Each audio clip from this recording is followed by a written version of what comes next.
When was the air show? This was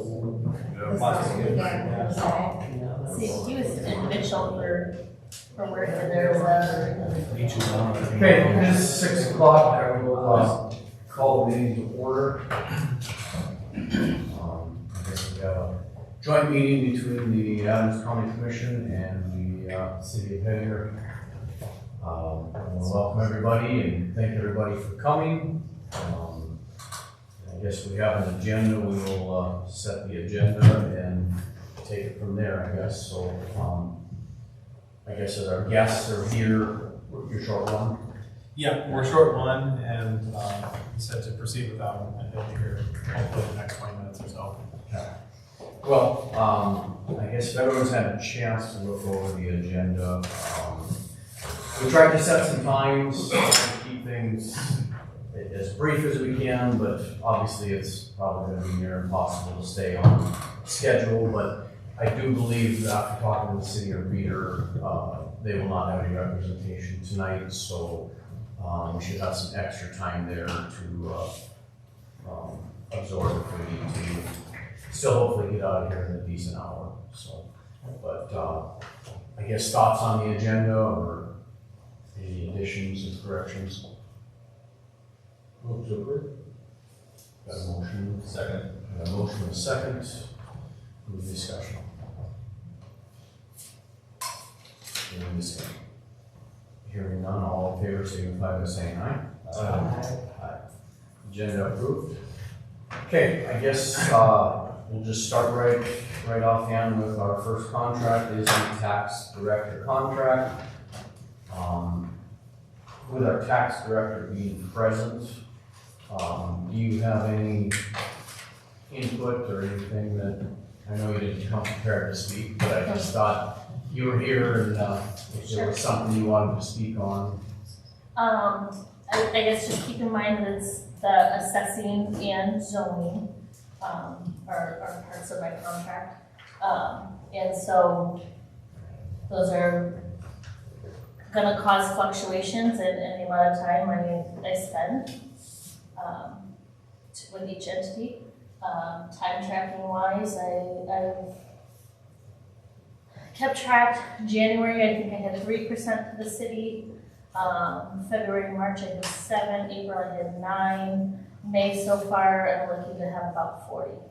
So it's gonna fluctuate with nicer weather when you can be outside. So, and then obviously assessing too, it's going to, we're doing a time study for a year, but my job is probably gonna fluctuate over a 5-year cycle with, depending on where I'm assessing in the county, so. What's your workload look like compared to city, county for future work?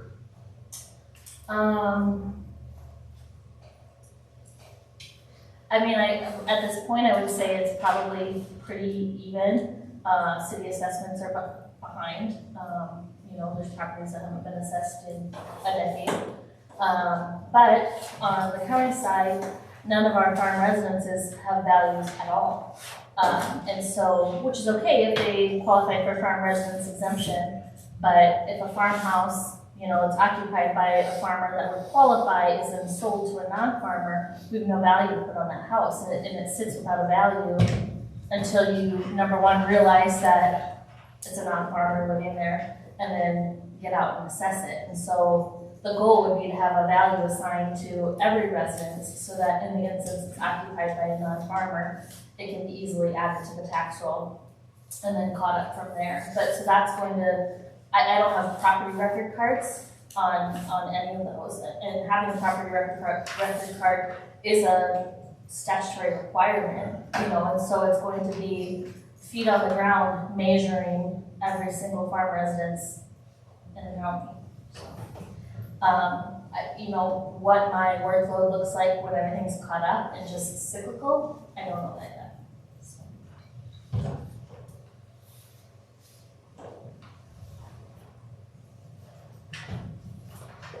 I guess currently, the city is then paying 10% of 10% of the salary, 10% of the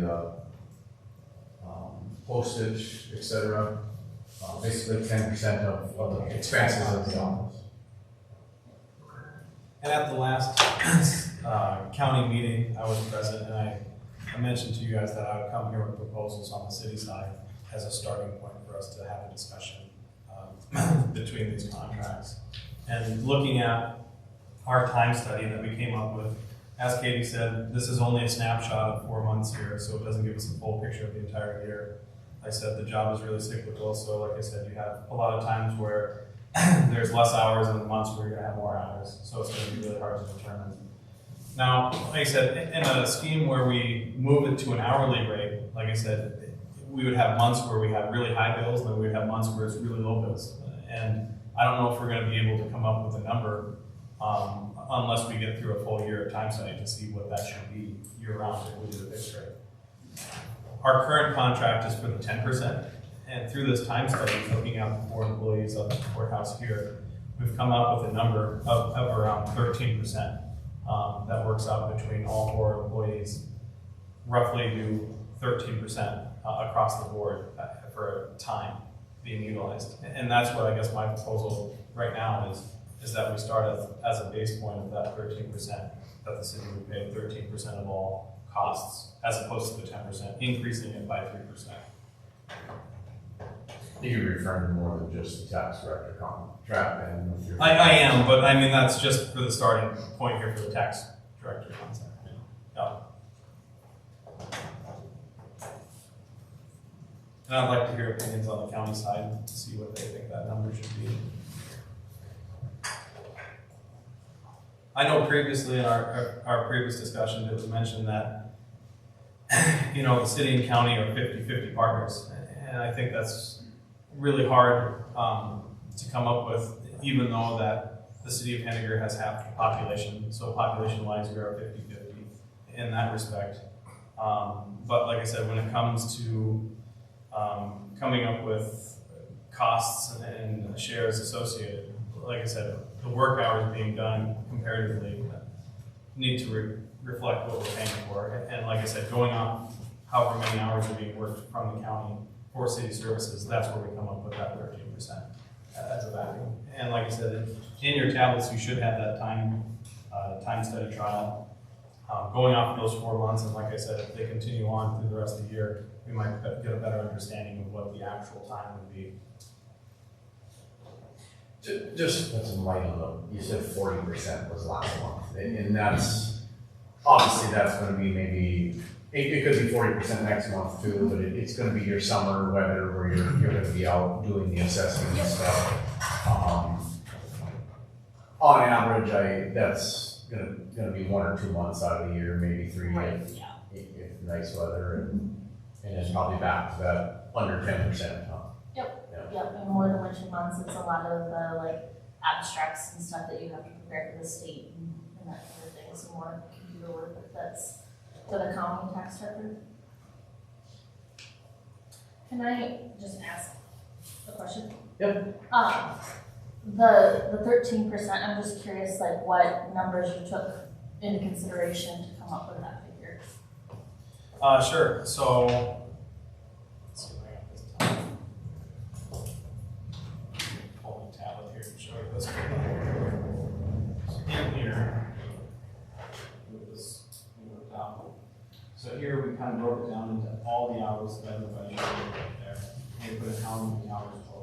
And when you come up with how much time is being spent on the county versus the city versus doing other tasks, we break it down as all 4 of you guys pooled up. So obviously, like I said, you would have an average, you would have a different average than everybody else, but all combined together, all 4 employees would be on average. So the average of all 4 employees would be that 13, versus each of you would have an individual average on your own. Is that 13% of our salary or the entire budget?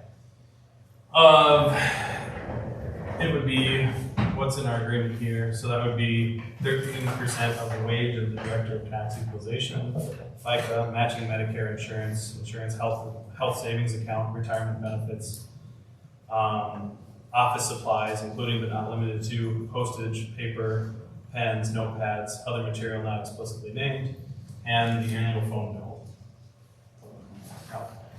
Just in my role specifically, I would point out that my CAMA software, computer aided mass appraisal, it's about a $10,000 a year contract, is hugely beneficial to the city of Hettinger. And if it's just a county contract that I can't use it with the city, it's really gonna slow down the assessment process, so it's beneficial to be able to use it in the city, but. So that's software that you buy specifically for the county, but is utilized in the city as well? Mhm. Do you know what the cost of that software is? It's about 10,000 annually. 10,000 annually. Okay.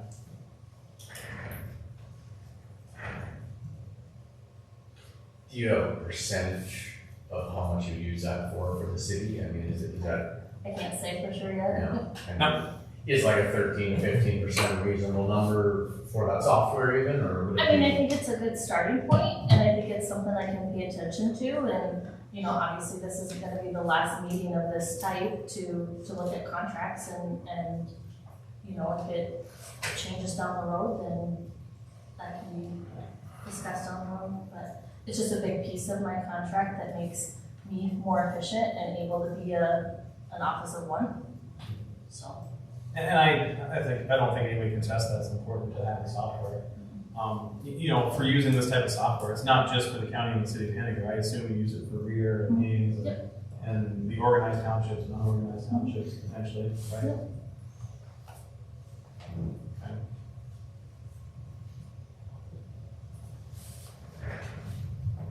So the city's initially, your number, your offer, would you kind of want to work around that 13 as a starting point? That's a starting point offer, I think.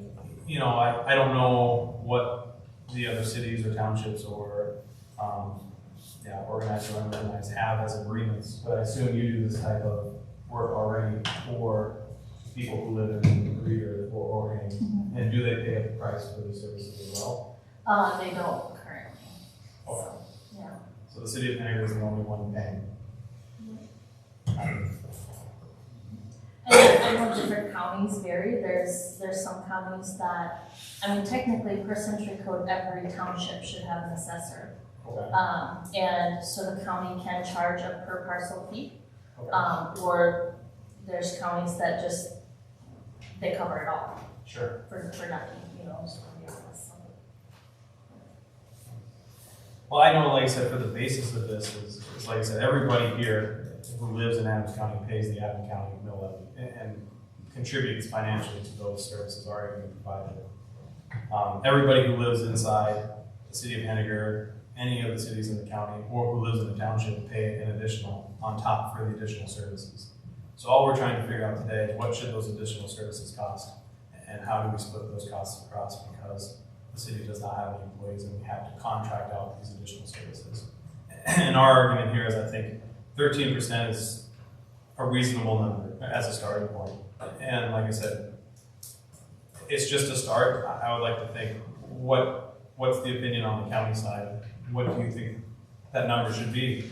Should it be a percentage rate? You know, should it go to an hourly rate and say, you know, if they track the time, X amount of hours, bill us out at a specific hourly rate, like we do for our public works contract.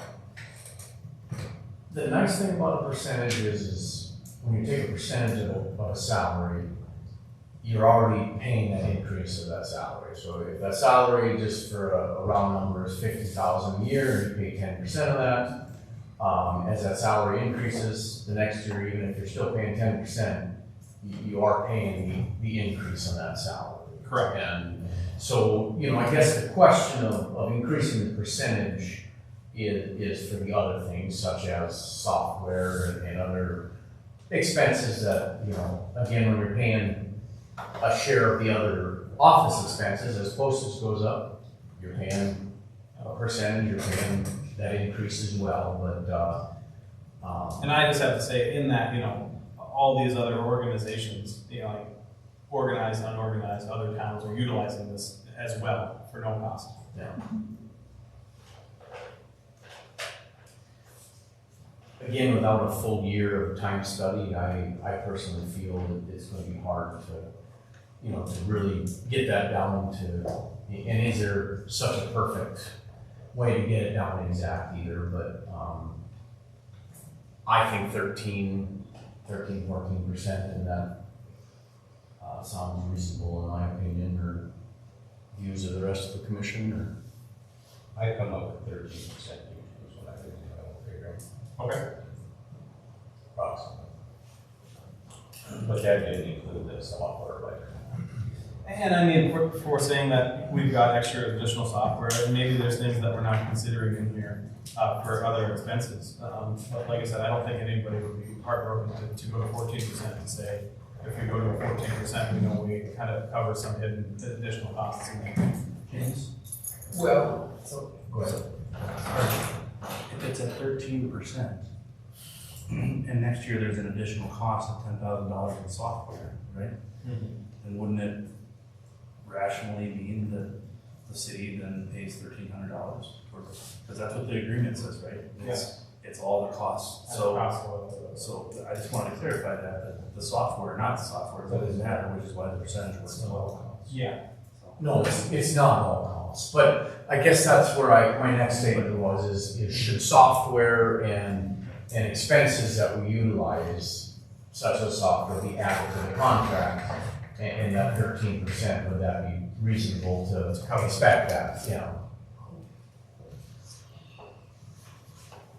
Is there other, that assessing software, for anybody who got the name, but is there other software, anything that you really would? I utilize GIS, but the county, our city has their own GIS through Bros Engineering. I'd like to marry those eventually, but the city is not mapped by Sidwell, none of that at this point. I don't think it would be fair to ask them to pay a portion of that. They're receiving no benefit from it.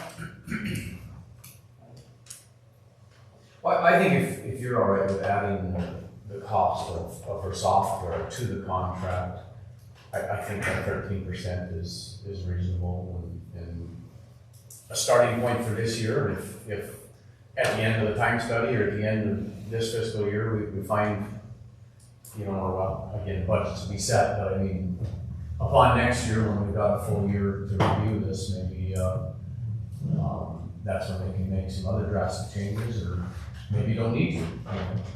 I think Anthony has something he wanted to. Well, I do have something, but I want to clarify what you just said. Is software on the table? That isn't in the current contract. It is not. So is that, I guess I just want everybody to be clear if that's proposed to be added. What I heard was that it was 13% of the existing categories. Yes. So just of the existing categories, not software. Correct. And that's what I said. I come up with 13% when it does not include the software. And I guess what he's saying is add that software in, Right. and put it under that additional 13% to take it. Put the software in the contract for this. And this annual expense, Katie, do you know the exact amount, or is it, I don't have the exact in front of me. it's around 10,000, and that's annual. Yeah. Is that something the city would consider paying 13% of that software cost to? Because we're getting 13% benefit. Yeah, I think So that's more than Yeah. fair. Maybe like on our contract on line 5, and just add that down as a item E, because it lists everything there. Yeah. Item E, the software, because that'll be under that. What was the name of that software for CAMA, CAMA? yeah, computer aided massive reasoning. Okay. And shares and general funds. Yep. So I also support the proposal, and I just want to thank, I think it's a respectable proposal, and it is at the heart of something that's mutually beneficial. So I just want to start this meeting by saying that. In context, so I think it's really important that we look at the big picture, and a lot of this has been focused on actual hours, and yes, that is something that's easy to quantify. But the reality is that there's a lot more that's being provided than just hours of personnel time. But I do support, and I think this is a great step forward.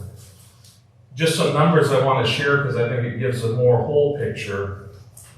And I didn't include that $10,000 piece, I guess, but the total department budget for 24 is $160,000, a little over that. So that's the total tax director budget, from what I can tell, which includes her benefits. So the benefits aren't directly in there, but we're talking about those. So I guess when you bring the benefits in for Katie, and then the department budget come out to 160,000. So with that being said, if the 13%, as I figured it before the software, came up to about 10,600, is that about right with your math? Sounds about right. Okay, so that then would be 6.6% of the total budget. And if you add 1,300, I guess that adds a little bit more, so about 7%, we'll say, of the total budget. If you then add the percent of that budget that is paid through property taxes, through county property taxes, based on my math, that's another 17.8%. So in reality, as I look at this, those folks within the city would be paying about 25%. Between this separate contract and what's paid in county property taxes. So that's just in context if my math is right. But I definitely support this move forward.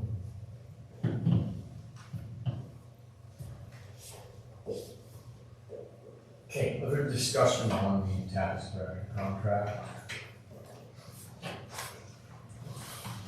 And I think we're okay to move forward with the addition of the software and a 13% up from 10.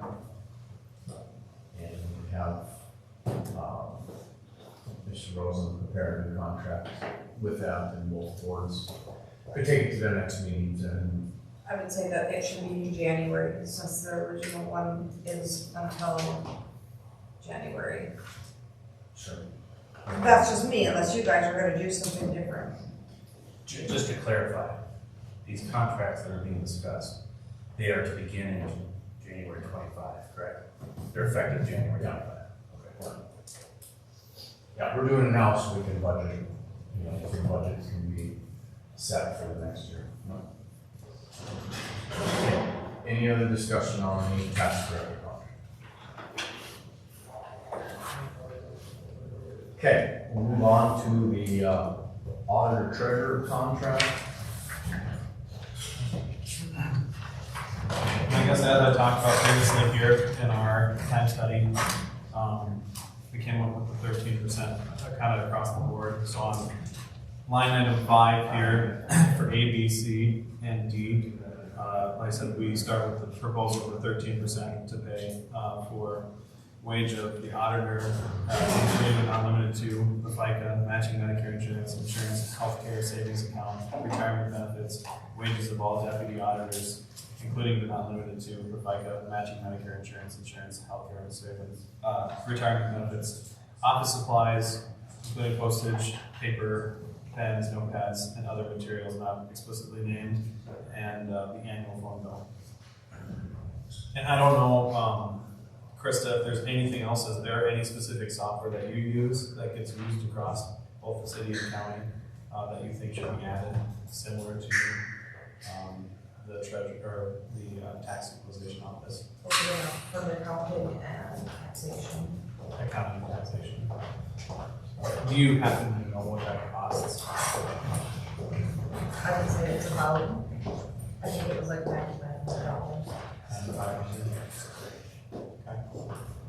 And how much is that in relation to city and county? Well, the fund accounting would be used, I can look at revenues, but we don't have very much receipts for the city. Taxation would just be any tax payment that has to be made. We use the same taxation, county and city, because that's where it's paid, but, Nancy Seacrest, what do you do about 3 deposits a month? Say that again? Do you do about 3 city deposits a month? Yeah, about that. They have their own water program that they pay all of the fees for that. It's just the miscellaneous. Probably. It's 2 to 3 receipts for that, and then you received any tax, or like any, of like the MD, the propane and the things that we get, like direct tax from the state. We use the fund accounting Yeah, program fund for that, and then the expenses. Yeah. But I would say the taxation would be strictly county. That would be exclusive to a county office. Yes. Yeah, if they were totally separate, a city office wouldn't have tax software. Yeah. And I know we have our own software for the water, Yep. water stuff, so. Yeah. Okay. So we really wouldn't have a whole lot that we would have It would be differently, because they pretty much have their own software that they pay for. Well, I would just propose the 13% then across the board, to increase our contract from the 10% to just 13%.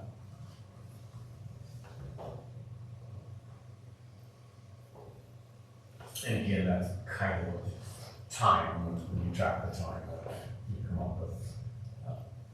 For clarification, does that include the water bill, which is in the separate contract? Or is this specific to the auditor functions, which are in that auditor contract? So for that clarification, yes, we do have that contract. So in there, like I said, you're referring to the $8,500 that we pay for the utility service. Like I said, in that time study, most of that time being spent is providing that service for the billing as well, and that would be where we come up with that 13%. So like I said, when you look at the numbers and you say, okay, one employee is working, 3% of their time this month, and another employee is working 35% of their time this month, and another employee is working 7% or whatever, averaging it all out equals that 13 across the board. So that is, in fact, taking in consideration paying for that $8,500 for that water utility billing process as part of their services being provided, correct? So that's your proposal, is that would all be covered in this contract right now? Yes, and like I said, when we get to the public works contract, we can talk about changes to that contract, to make up any difference.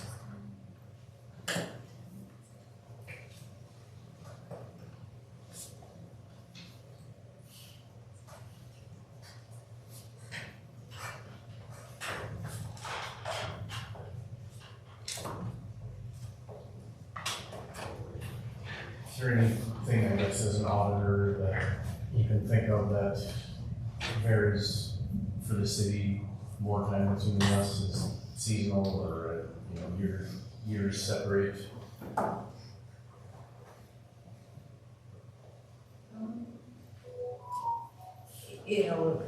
I've put quite a few hours in for the last couple months with that, with lead line.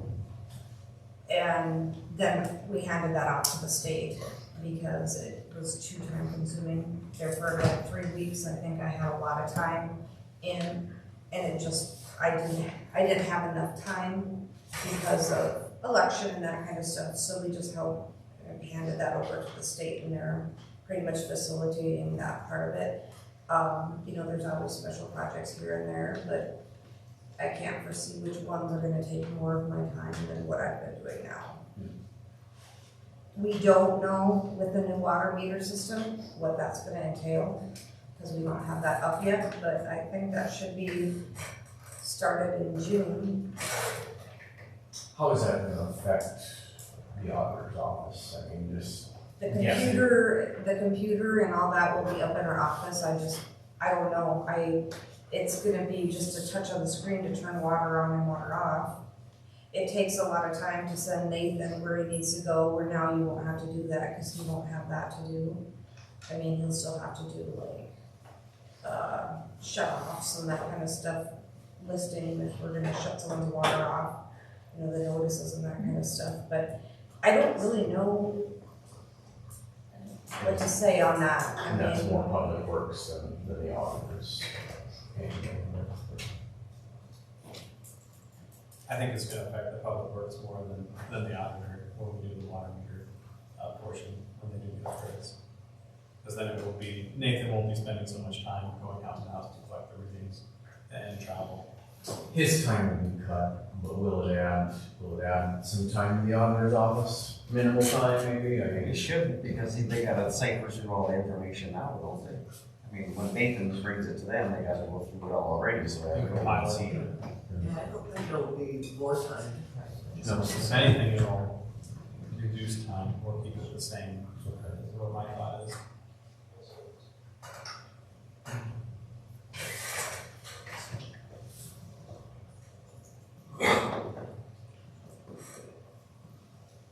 Well, again, I guess in a sense it's very comparable to the tax director as far as time and so the only change you're proposing to that contract would be to increase the 10% to 13%.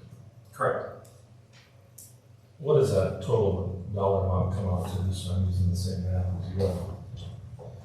Based on this year's budget, I know that it's this year's, but. That is a good question. I have to look that up to see what the overall budget for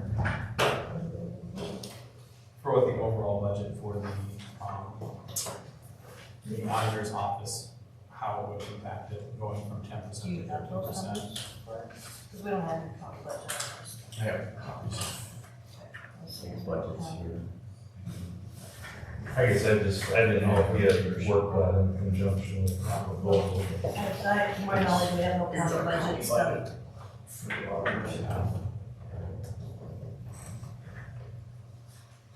Again, a percentage does help to absorb some of the costs of salary and wage increases.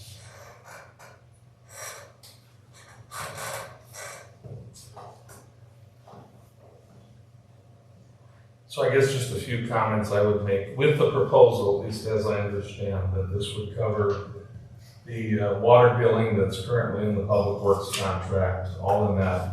Actually, the county would receive less revenue than with this change.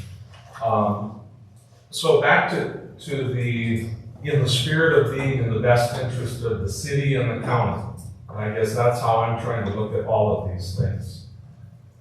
This is an area where there's tremendous opportunity for everybody to win. But I think the context is very important. And one way of looking at it, at least from my perspective, is a neighboring town of similar size, similar population. So as I look at this, this is 13% of 3 people, right? Of 3 employees. So that's 0.4 FTE. That's less than half of a person to provide services, city services, 5 days a week throughout the year. The number in my mind is actually 20%, which, right or wrong, that would put us up to 0.6 people. So from 0.4 to 0.6. So what's the perspective I give on this?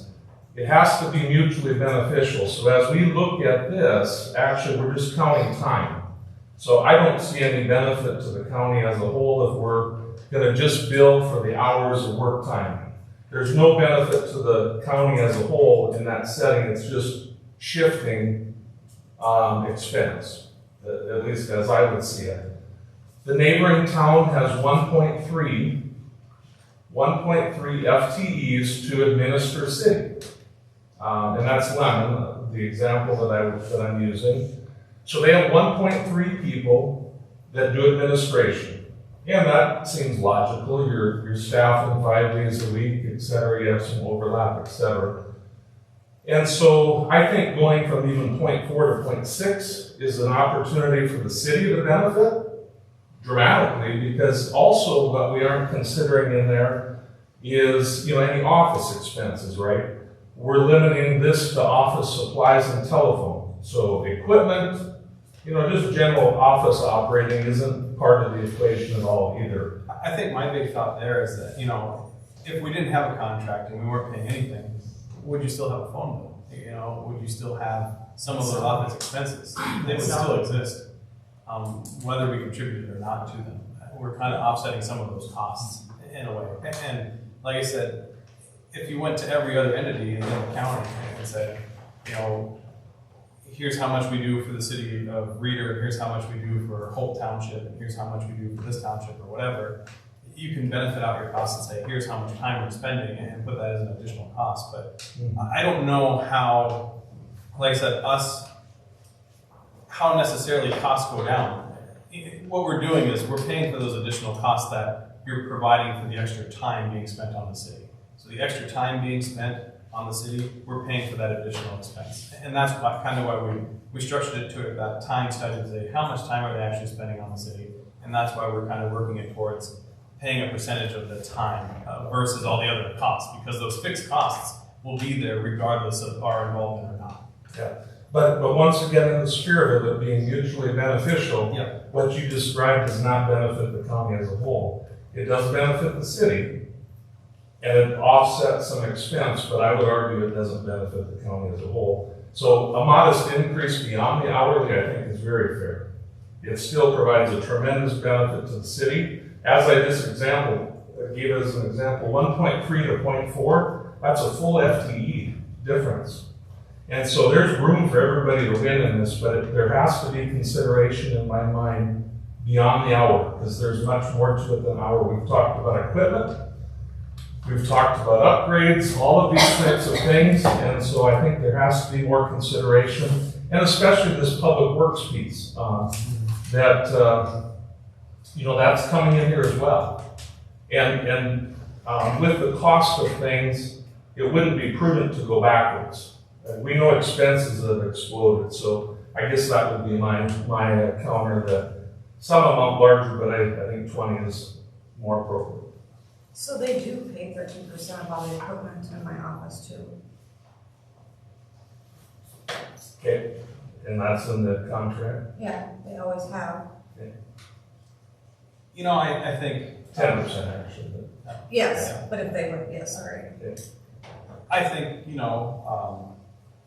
we're at 13 and the proposal from the county is 20. No, that's just for Or me. just for you. I don't know. I think maybe if we structure this to 15%, I know it's not maybe what we all think is absolutely what everybody wants, but I think that's a fair in-between number for a rate. To say if we increase our auditor's budget to 15% across the board. Like I said previously, the costs don't go down. They just keep going up. And I think our contribution at 15% would be adequate, I think, to cover the additional services being provided to the city.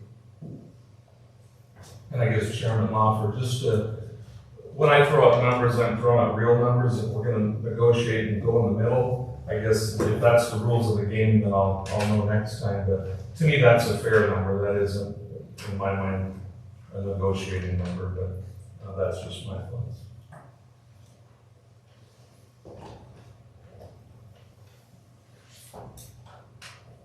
So can I ask then, have you re-explain how the 20% again? I'm not following. Because it's only her office, it's nothing to do with public works or anything else, it's just her. Yeah, but with that, Her and the 4 people that work. three. Well, there's 4 on each. Yeah, but that's not correct. The tax director isn't part of that office. Yeah, the tax director was Yeah, changed to a just separate to contract. help with. Correct, Okay. yeah. So we gotta switch. So with those 3, okay, Yeah. so, So the difference here, and my understanding, and correct me if I'm wrong, Mayor, but is that 8,600 would go away. So right now we have 8,650 and 10%. but that 8650 is not on this contract. Correct. So that's not gone away anyway, because that comes up in the public works Correct. side. But is the proposal going forward that it go away or not? Maybe I'm wrong, mistaken. No, the proposal is it will go away, but that's That's in the next contract. That's the next negotiated. contract that's Because we're already negotiated. paying for it in this contract. Yeah, so, Your but, different contract. yeah, but if that goes away, that means it's absorbed in this, so that has to be a consideration here. That's why I wanted to be clear with that. So if it goes away, that means it's absorbed in here. So that means that the county actually gets less than now. And we know that expenses have exceeded, and we know that just the cost of the water billing is over 20,000 and thereabouts. And this generates a total of 29,000 by my math. So there would be basically $10,000 is all for the services beyond the water billing in my math, based on the proposal. So that doesn't cover much. Doesn't cover much at all. So that's my math. I think what she was saying was like that $8,500 had nothing to do with the auditor's contract ever. But going forward, it does because it goes away. We don't know I don't know. That's the proposal that the mayor I'll is pose on the stating. next one.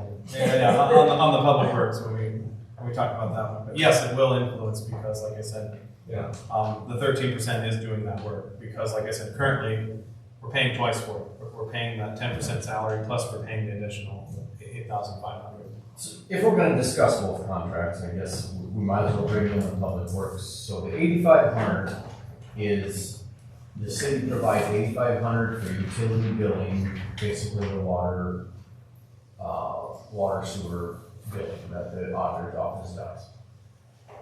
Correct. What, your new system will do away with that completely, or?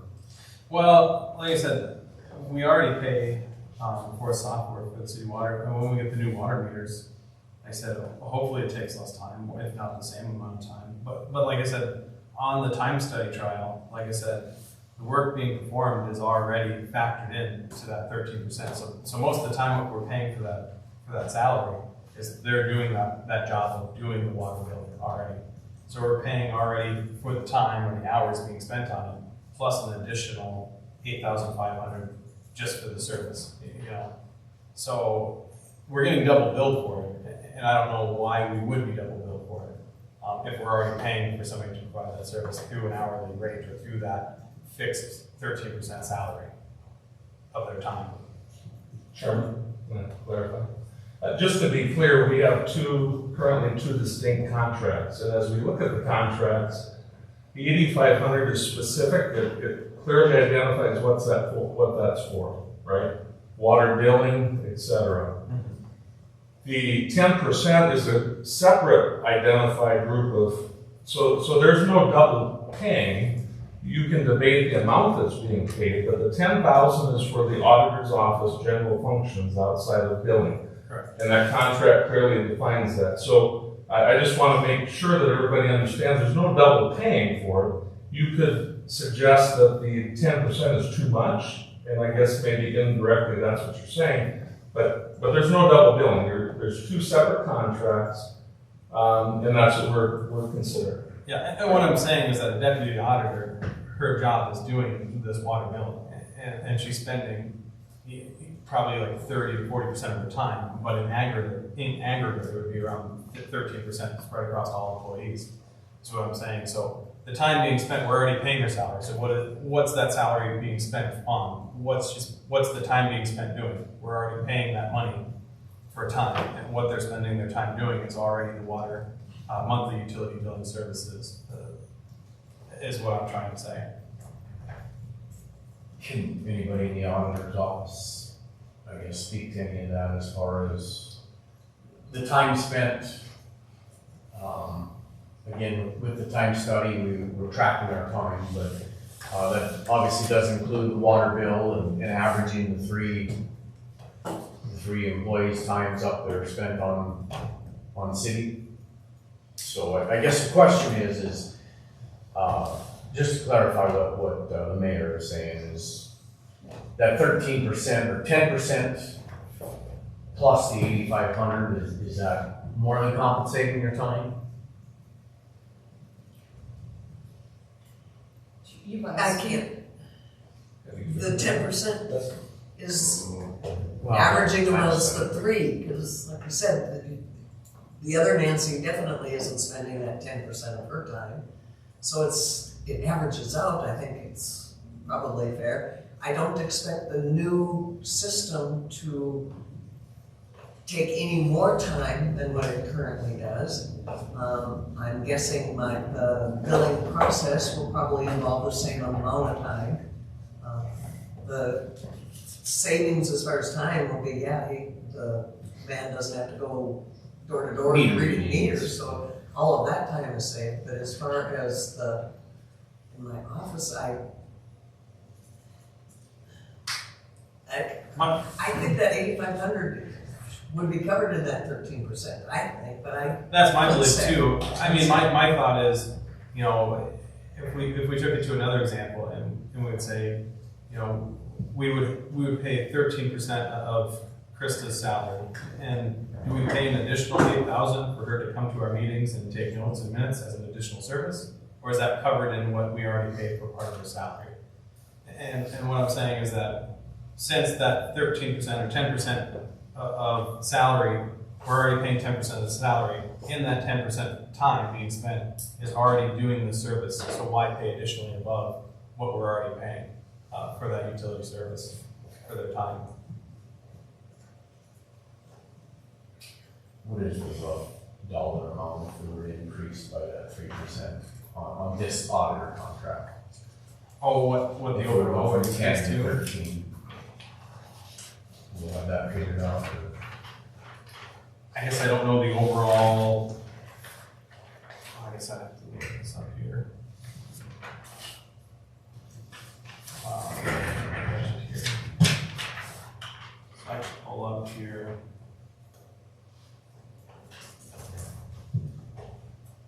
Oh.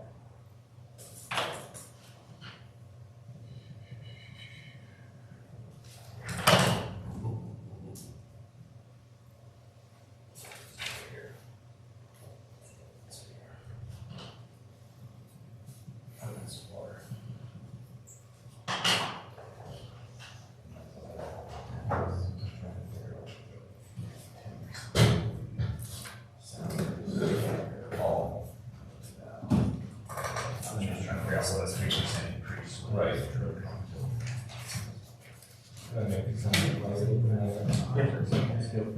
So we've talked a lot about this time study, and I think it's a wonderful tool. I'm glad we as a commission have engaged the auditor's office to do this, similar to just the water piece and also the tax director office. But I think like anything, it's a tool. The devil's in the detail. And so, not that this changes a lot, but I think it's important to understand bathroom breaks are only county responsibility. Opening and closing procedures for the office are only county. There's a whole number of things. Time tracking, that's only county. So when we look at these numbers, please consider that as well. And I haven't dug through every little bit. Some employees have put a lot of detail in, and I apologize that we've made them do this, but just so you understand, all of those incidental types of things are currently assigned to the county. There's no assignment to the city. And clearly, if the city had people, they would have to go to the bathroom too. Just on that point, Anthony, I would argue that opening and closing is donated time. I'm there at 7:15 most days and leave at 4:45. I don't get paid for that half an hour. It's in the time study is what I'm referring to. So the percentages are based on that, not in your case, but in other employees' cases. So it skews it, I guess, in one direction is what I'm suggesting. I look at their contracting with the county to provide that labor. So when you're contracting, you aren't paying all those extra expenses. The original employer expects to cover those things, I would think. But that's why, David could probably speak to this, he charges more for his employees than he pays his employee because you build that in. But this discussion isn't including that, it's down to the bare bones of hours worked. So we're missing a piece of the equation. I would agree with that as long as it's considered, but it isn't being considered. We're going back to the actual hours worked with no inflationary piece. And I agree with Anthony on that. And I think the only point here is David is a for-profit company. Well, and then you also look at the fact too, is that, say if I have 13% of my week at one job and 87% at the other, I bill that one entity 87% and the other 13%. So if it was a time and material job, you wouldn't say, well, you put on your time card, I spend 1 hour at this job, 4 hours here. And so that you'd be So you're billing for your time. You're spent. gonna bill where you work. Invoice out And how the study showed, because the whole point of doing the study was to find facts. So we're just gonna crumple the study up. Then, It's hard because, like I said, in the study, we're finding out that, like I said, not every month is the same. So Yeah. every employee works more hours one month and less hours another. So 13% across the board, like I said, we're only going off of a 4-month trial here for data. But like I said, if we said, hey, we had in total 80 hours worked this month and we times it by X amount per hour, that would be another way of doing it. But like I said, the bills would be up and down all over the place versus being nice and clean and have just a nice big basically, with this time study, we have, for the first year, we have to just establish a baseline and see how this baseline goes. Did you have something else? I don't know if it's appropriate that I speak or not, but I wanted a clarification from Commissioner Larson. We were talking about the current contract being 10% of what's involved in the contract. And then there's an additional $8,500 paid on top for this water gig, correct? Which is in a different, from another contract. Agreed. But, and please correct me if I'm wrong, Commissioner Larson, but I think the point that was being made is that if the contract, if that $8,500 is going away, right? The contract going to 13%, real numbers, is that increase of 3% going to provide the same amount of money that 10% plus 8,500 would provide? Correct. That's what I'm not understanding sitting here. Or is it, we're taking away the 85%, but we're giving an extra 3%, so it's a wash, which I think doesn't, so that's what I'm unclear about sitting here, is speaking of, let's say the 10% is 10,000, let's say it's 50,000, fine. And then we're getting an extra 8,500, so now the total is 58,500, right? Is the 13% going to be more than those two amounts were previously? And working out the math here, like I said, what it shows is that the 13%, that extra 3% is gonna jump it up to an extra probably $6,600. And then we minus out the $8,500. So roughly, in this change, the county will lose roughly $2,000. But we'd be paying a higher percentage, right? So we'd be paying more of a percentage based off the study. So we'd be paying more of a fair share for time through this time study, but overall our net cost for the city would go down about $2,000. Yep. And like I said, sorry. No, that's fine, I'm just thinking that the time study is helping the city realize also what is actually being done in our percent for us. So have we been overpaying? I don't know, it looks like it. It's like we paid $8,500 too much when you go back and look at things, so that's why we're trying to figure out which way is correct. Do we continue with the time study, or do we fill the time study out and keep going with the rates that we were increasing, or? We have some wish to have some public input. Are you guys okay with letting the public speak a little bit? Yeah, sure. Theo? Maybe I can help us a little bit on that, Jimmy, or Mayor, sorry. When was that contract? Well, like I said, our last contract here was in 2018, or the Public Works contract. The only thing I'm thinking of, maybe that $8,500 came years ago when they had to bill out for garbage. Oh, And it never was changed. sure. So that, like I said, I just added that, maybe that's what happened. Because they used to have their own garbage truck.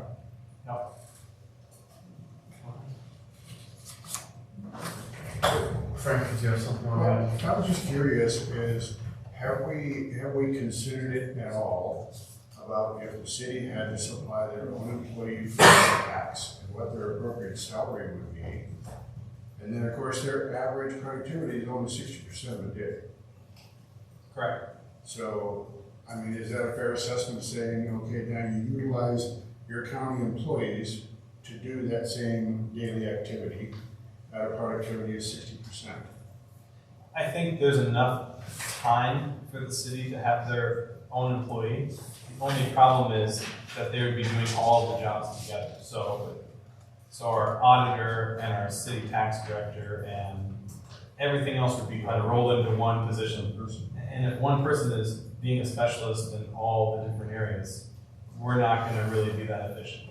And like I said, you can't have the knowledge and expertise that Katie Roseland brings in as being tax director, doing full-time for the county, and expect somebody who works as a full-time city employee to have half the experience working on it part-time as 2% of their job, or 10% of their time, you know? So that's why I think it's in the city's best interest to contract out this type of work to specialists, where the county is already paying for these expenses. They would have to have a tax director regardless of whether we had one or not, just like we're seeing with all the other towns and townships. It's just we're offsetting that cost of the county having to have that expense. Okay. So I guess going back to just the auditor treasurer contract, currently it is at 10%. Would figure a 3% increase in that would be roughly 6,000. 6,600. Yeah, roughly 66. And like I said, that since we're paying less with the 3%, to Anthony's point, who said maybe 20, I guess I could try to do the math on 15% instead of the 13%, to see if that maybe just equals it out as we're paying the same amount, even though we're going up on time. Assuming that as things progress, we might, as the time study kind of evolves on through the year, we might be more than that 13%, even though we're only tracking the first 4 months. You know, as Katie alluded to, as the summer goes on, she's going to be spending more time on the city. So we reasonably expect that the time being spent on city projects will go up. As when fall comes back around, it'll go back down. Yeah. Because of seasonality. But maybe probably not with the auditor. I would say that's a fairly consistent contract. But Yeah. I guess my thoughts are is we elected to use this time study and we wanted to use it as input. And I feel it's hypocritical if we only use it one way. So I feel like if we are, you know, if we have a deputy auditor here who can speak to that a little bit, if we are getting the job done with X amount, then in that 8,500 maybe did include possible garbage. As I reread that contract, it just says utilities. It doesn't necessarily say water only. And so at one point in time, if there was 2 sets of bills, it probably did take twice as long. Well, you know, in the original contract for the public works, you know, the city put up that 4th bay and assumed 1/4 ownership of the county shop. Let's stay on the auditor. We'll get to that. Okay. But again, I think if that's what the time study shows, and the city is willing to pay 13% to go up that 3%, now taking in mind, again, as we jump to that forward contract of 8,500 on the public works, I guess we do need to take into consideration, but if that's what the times show, I feel we're hypocritical not to use it. Whether it benefits the county or the city or whoever, that was the whole purpose of tracking time, was to be fair to both entities. So if it ends up being $1,400 less, then it ends up being $1,400 less, I guess, but unless there's other data that can prove it wrong, I guess I'm on board with 13%. I don't know the views of the other commissioners. Yeah, that's 13 is fine. I mean, I actually come up with 15% using 3 people. And I think we would be fine with 15% even, if that's what's agreeable among all of us. Like I said, that 13% is across the 4 employees, right? So if we come across to taking out and dividing it across the 3, just the auditor and the deputy auditors, then it would be closer to 15%. And I think that would be fair. I did do that math earlier. I guess I'm okay with 15 moving forward. Does that go back to tax record? Or is that? No, that's Just the okay, just to be clear. Just the auditor. I'm good with 15. And for clarification, I guess to the auditor treasurer, this is salaries and benefits, telephone and office supplies. There's no reference to the equipment in here, office equipment. Did you say it is or isn't? There it is, it's in the contract office. I mean, where is that at? Just so I can, I wasn't seeing it. It's right on that joint powers agreement that supplies office equipment, phone, retirement, matching Medicare, matching FICA salaries. 4C, office equipment. Okay. So you were always getting 10% with office equipment for. Sign that. Thank you for the clarification. 4C. Okay, are we ready to move forward? Okay, City of Hettinger policing contract. We do have representation from the sheriff's department. Is the vote recorded or are these votes or what's the action? I was just putting that they were in favor, then I figured you'd have to take them to your boards while you do your budgeting. Okay, I guess I'd like to indicate I'm opposed. Okay, so you're gonna call for a vote? I mean, I don't know how. I guess we'll do it I at the plan commission on voting meeting. at our next commission meeting, I guess, in Okay. all fairness to the city, too. I thought they would go back to their meeting and vote, and we would go to our meeting next meeting and vote. Okay. Okay, City of Hettinger policing contract. Sheriff sitting here, did you want to speak before we get into it? Did you have anything to say, or? I guess I'm more than happy just to answer any kind of questions on anything that comes up during that meeting that anybody has regarding policing services, sheriff's duties, anything like that. I did bring some statistics with me, so if anybody has any questions, I'm more than happy to speak on that if anybody has any questions. Okay, we'll move forward then. Thank you. Thanks for being here.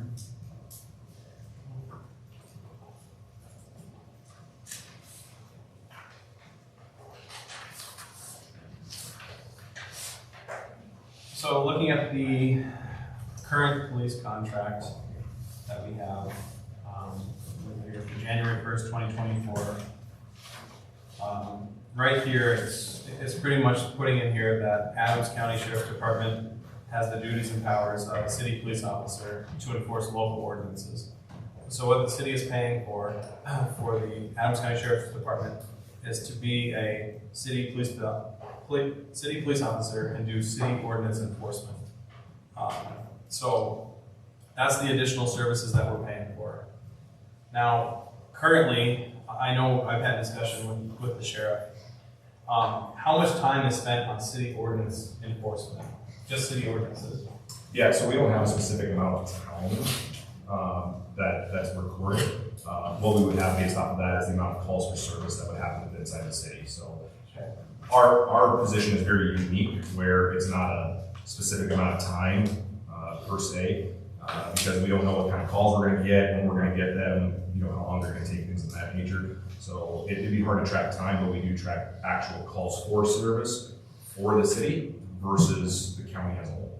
And I think that shows that it's about a 50-50 split for calls for service. I have the numbers if you'd like them. You can reference it if you want. Sure. So as of last year, 2023, we had an amount of 1,347 calls for service in the city of Hettinger and 1,146 as the county as the whole, excluding the city of Hettinger. So, about 200 less in the county than the city. Now, calls for service, that isn't necessarily just enforcing, That's the way that I explain it. That's something as simple as a dog got off his leash, all the way to something as serious as a murder and everything in between. That's a call for service. right, which some would be city ordinance and Correct. some would be more century code of police. Correct. And that probably isn't broken down into ordinance versus century code or? Yeah, with our reporting system, it's all century code. There isn't any tab that we can select for a city ordinance, so that would be everything that would just be state century code. Because our computer program is called Premier One, is ran through the state, so every city has different city ordinances, so it would almost be impossible for them to interject that. Yeah, we do get quite a bit of dog calls. I'd say dog calls and noise violations, people being up too late, having their music blaring, yelling, things like that. Those are our two biggest ones that we deal with here in the city for as far as ordinances go. And we deal with those a few times a week, I would say. What would you say?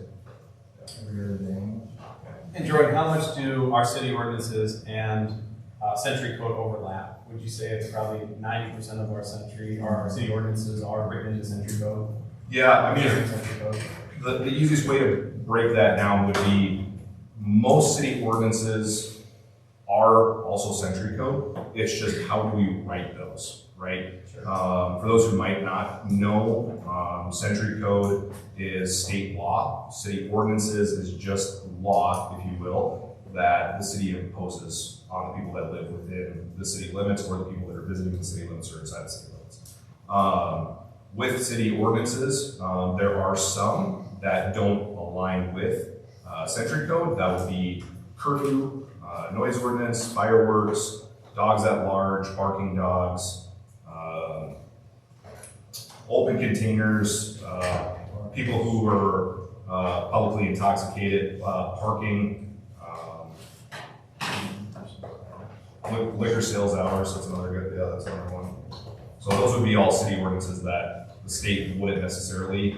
As far as liquor sales hours go, the only difference between there is that the city can impose really any time that they want that liquor store or bar or come and go or any place that serves alcohol, they can impose a time that they stop, where state century code, I believe it's 2 a.m. is the state statute. So, yeah, Monday through Saturday. Currently, the city pays the county $12,000 per month, totaling $144,000 per year. I guess we really spent a fair amount of time on this contract last time we had a joint meeting, and it did increase from what, 120 up to 144, correct? Correct. And then we got the $700 fee. Yeah, we used to pay a portion of a vehicle, remember, because we were paying for every fourth vehicle the city should inherit. But due to, like I said, billing errors that we had the previous year, like I said, we got rid of that, and we do not have that in our contract moving forward. I think it's more of a liability because you weren't getting the vehicles. No. And, it's debatable what type of vehicle a sheriff wants to use, and what are you going to do with a Ford Explorer? You know, Correct. read meters, but we don't have to do that anymore either. Yeah. Okay.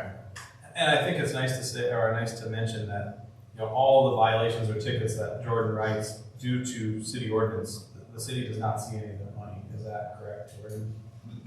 Yeah, I mean, again, Mr. Rosen would probably be better able to speak on that as far as prosecution goes. No, there's a percentage that goes to the city. Right. There's a contract. By the way, y'all are getting my services full free. There's a joint powers agreement that was signed a long time ago, prior to my time here, that we've just continued to honor. Once they removed, I think it was Wygan, maybe was the last one here. I may be wrong, but no, doesn't matter. The last city judge that was here, right? Jorgensen, thank you. Once he left, there was just a joint powers agreement between the city and the county for enforcement of city ordinances here. And there is a percentage of the ordinance fine that goes to the city. That does not go to the state. So Sherry would have that contract, and we haven't looked at it for a really long time because we just kind of settled the matter with me in my office. But there is a certain percentage. I will tell you guys, I don't deal with a lot of the calls for service that Jordan does on that, because he doesn't often cite for noise violations late at night. They do their community policing and take care of situations. On a rare occasion, where an ordinance is violated and there does need to be a case that's brought forward, I obviously settle that, and that's all run through the district court. We don't have a separate municipal court. If you go to Dickinson, for instance, they have city court, right, every Thursday, and then they also have district court up at the courthouse, and city court is in City Hall, which I've appeared in a bunch as well. So anyway, to your point, Mayor, in Dickinson, for instance, essentially most, if not all, Class B misdemeanors that occur within the city of Dickinson are run through city court, right? All of our ordinances, we don't have any misdemeanors that are on that we run through city ordinances. All of the violations that we deal with are infractions, which are punishable by up to $1,000 fine, but no jail time. That's a benefit to the city. It's a little bit off topic, but that's a benefit to the city because you're not entitled to a jury trial if there's no jail possible. Okay, so that's the city doesn't want to pay for all of that. So I think I lost the thread of my thought, but the number of cases that we've had has been pretty minimal in the last 5 years or so. I like to think because there's been good community policing and good enforcement in working with people, but we have had some ordinances come through. The most notable difference, I'll just say it, is the animals at large statute. The only recourse under North Dakota Century Code is destruction of the animal. Okay, and I don't know if you guys want to put the cops in the position of having to kill people's pets. I don't. Our ordinance gives a softer, better result on that for animals off leash. But to go back to your original point, there is a number, a percentage that goes to the city through that joint powers. Thank you for that. Yes, a lot to share. It doesn't amount to much because there's not many cases that come. Yeah. Okay, are there thoughts or wishes to make any changes to the leasing contract? Of either entity? You know, personally, at our last meeting, we talked about what it should be at. And like I said, this is the city paying for the additional services. And like I said, of city ordinance enforcement. And I think it's critical for our community here in Hettinger, obviously. But I also look at it as if the city had to provide their own city police officer, how many deputies would we have to pay for to provide the service at large, you know, for the enforcement of city ordinances? And I don't know specifically on the time how many it would equate to, but I don't think we would ever see a $200,000 number for our cost for providing police services. And honestly, I think the city of Hettinger, for just doing city ordinance enforcement, would probably be okay having just one officer do it, just for city ordinances, because everybody here already pays for police protection at large through the county tax system. We already pay for it through county taxes. So realistically, I guess my thought here is that at the last meeting, it was mentioned that we should be at 200,000, and my belief is we should be paying for the cost of one officer. And right now we're at 144. And I'm not saying we go down.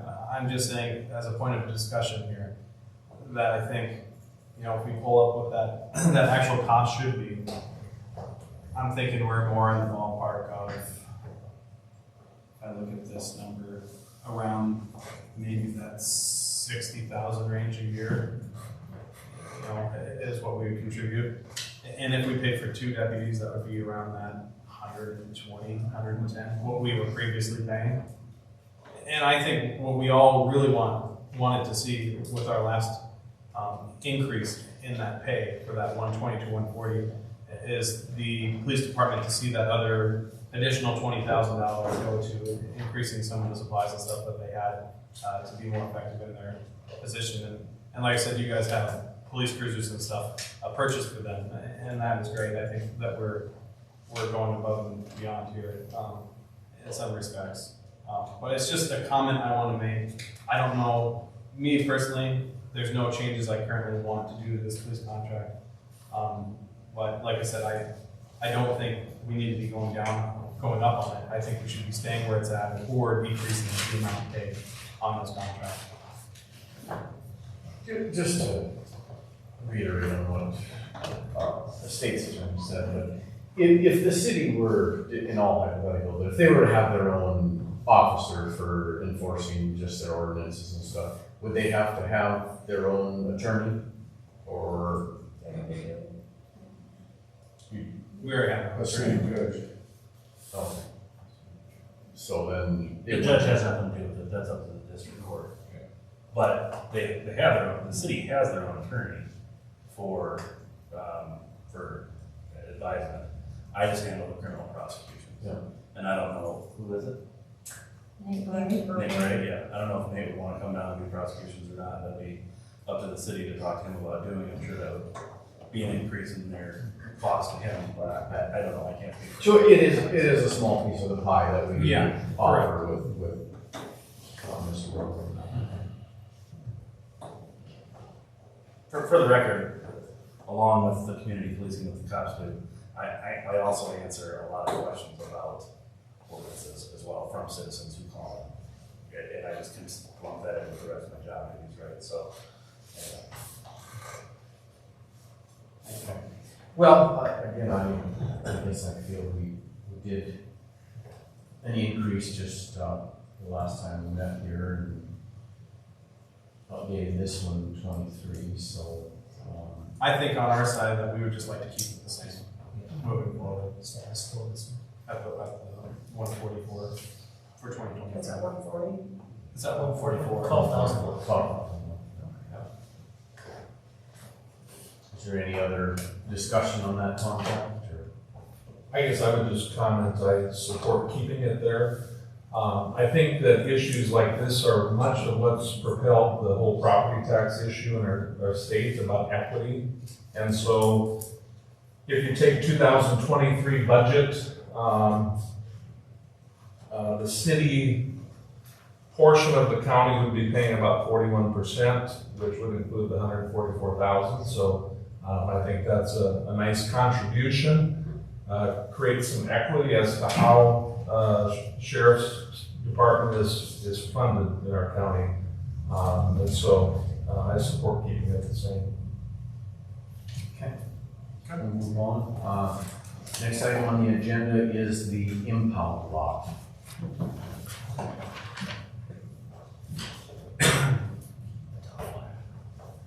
I guess, is there an update on? maybe great. Yep. I don't know that I've had the opportunity to speak to both entities together. And this is actually maybe even more my push than Sheriff Fisher's push. I'm very concerned about chain of custody when it comes to vehicles that are retained by the county. Over the last 2 years, maybe 3 years, we've had a number of high-profile busts with a Harley motorcycle, a trailer pulling I guess what you call a camper. I think everybody remembers that being parked on the side of the road here. Different cars that have been searched, okay? Here's the deal. If we bust that camper and we find 30 pounds of meth in there, and we don't have a place to put that, it's virtually impossible for me to prosecute that crime. We have lost chain of custody.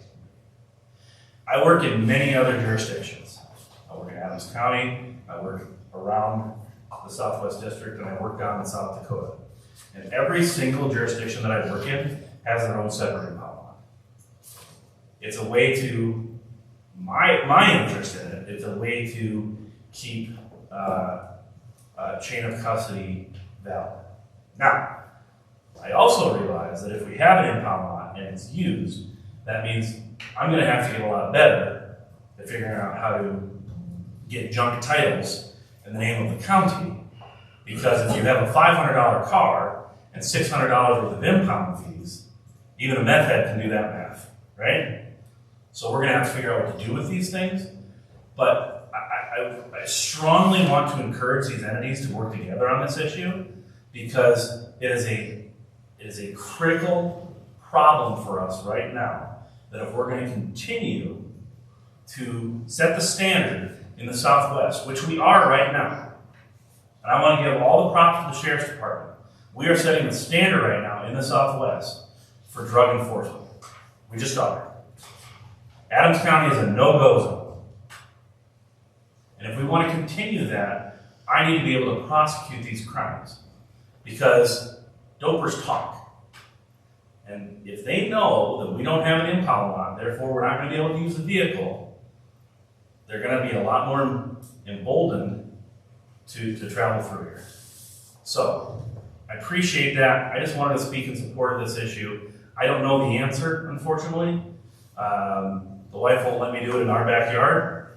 But besides that, I just encourage these bodies. And it might not get fixed at this meeting, I understand that, but it is an acute issue that needs to be addressed. Thank you.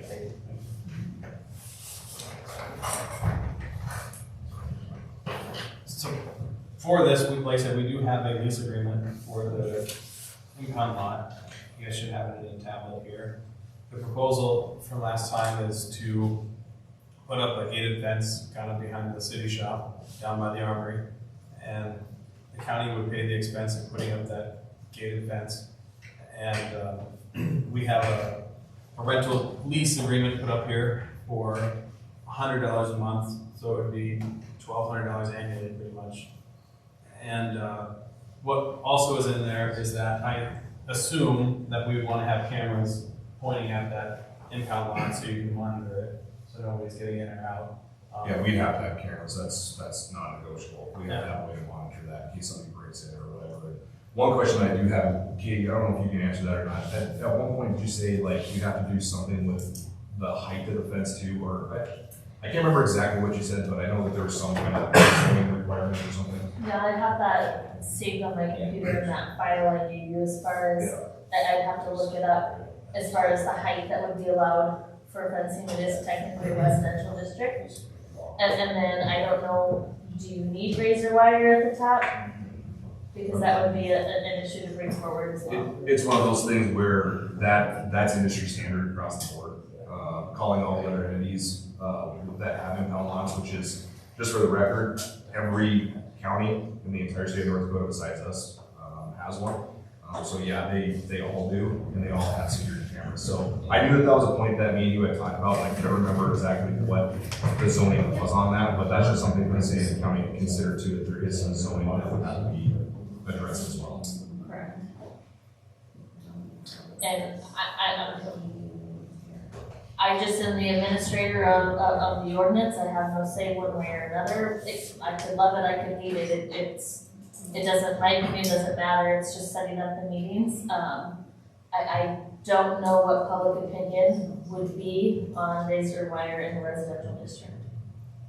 And I just wanted to bring that up just because I know the city's gonna have to be the one that ultimately, again, Katie doesn't make that decision at all. She just gave you the information, and that's gonna be the city that has to make that decision. But that is something that is gonna have to be considered as well. Sorry, I was. The armory already does have barbed wire, yeah, where the current fence is, yes. Could you use that already finished if you went to the? No, I think Or- it's old though.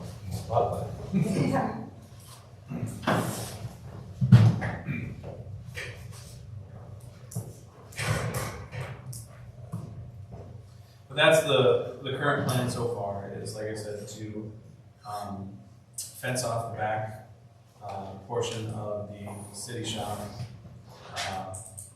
all outside, and then, like I said, install cameras and designate that as our impound lot.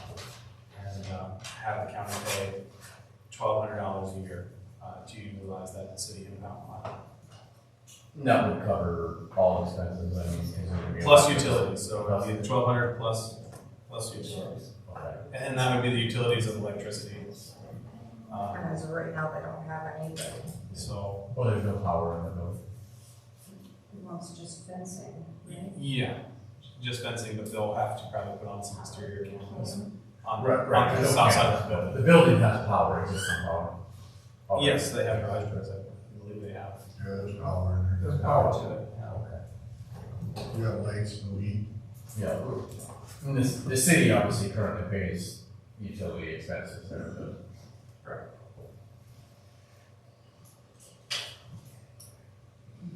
So per this agreement, you would want the county to take over all the utility expenses of the premises? Because I'm assuming there's only one meter, right? Yeah. I mean, I don't Kind imagine. of tricky, because you have to get another meter. Well, Just that's- for a ping pong line. Yeah. Yeah. 'Cause I mean, what are you talking, is it gonna be $25 a month for electricity then? Right. Well, because you're gonna just maybe have one LED light that's gonna have no. I would assume we would have a light out there. wouldn't we? I mean, yeah, obviously you guys would have to pay the money to install the cameras if you had to have some sort of security company come, so you'd have to provide that infrastructure. And we're paying for electric. bill. Does We can't- the city use the buildings at all? I mean, Well, currently, like I said, it's in our public works contract. yeah. That the county uses it for free, to store additional equipment. So. So, and the city doesn't know that the county's using it anyway, then basically, I mean, for Yes. city use. I mean, it has city equipment, I think it has some other equipment as That's well. where Nathan's been storing the water. The meters until they get in. Yeah, all that stuff. It's cold storage currently. Do you have something to add? Sure. Yeah, I was just gonna say, if anything, I can contact Jamie, who's our IT guy for the county, see if there's a possible, like, solar camera option. I know that they have solar Wi-Fi cameras, I can see if that's an option. If it's gonna be, electricity's gonna be a deal breaker, we can always check into solar cameras too. just- Well, I was just wanting clarification. Yeah, but I could talk to Jamie and find out that he's kind of more the expert on that than I am. We could see if there is a solar power option, or maybe like a dual power, you know, if there's not enough solar, then it goes off of hardwire, or vice versa, see if that's an option too, maybe. You're probably still not gonna use over the minimum, and I'm guessing we're talking like $35 a month for electricity. So, And like I said, this is a rough draft, for the lease agreement for creating this facility. Like I said, it's in everybody's best interest to put up an impound lot. Like I said, this is, I guess, the best place to do it, I guess, that we've identified so far. and I guess that was my next question, was if we were to ever terminate this contract, surrender of premises, removal of property, line item 15. Anything affixed to the property, like the fence and whatever, would stay there. But all the cars that are in there, we would like the county to take. Yeah. We would not like 15 cars in there for the city to So- find out who owns them. The county would be responsible for the fence costs, so, Yes, and that would be a permanent fixture then. correct.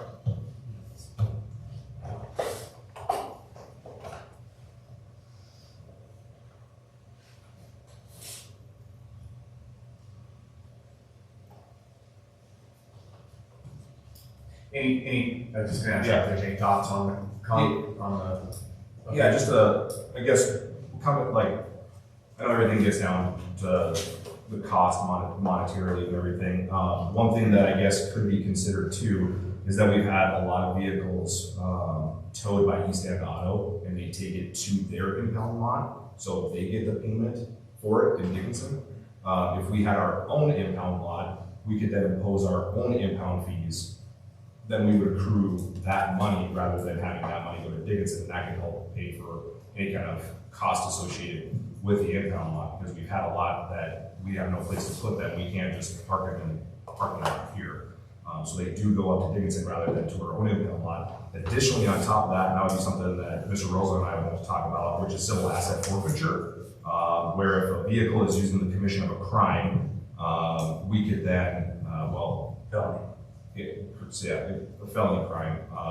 Mr. Rosen, which we've had a couple, Mr. Rosen that would have to do some paperwork, but it's a civil asset forfeiture. Essentially what that means is that that vehicle or that property associated with that vehicle would then be forfeited to the county, which then I can do a sheriff's auction sale, and then again, that money would then be brought back into the county's general fund. So there are different avenues that we can go down to have money used to pay for a lot of these costs over time, of course.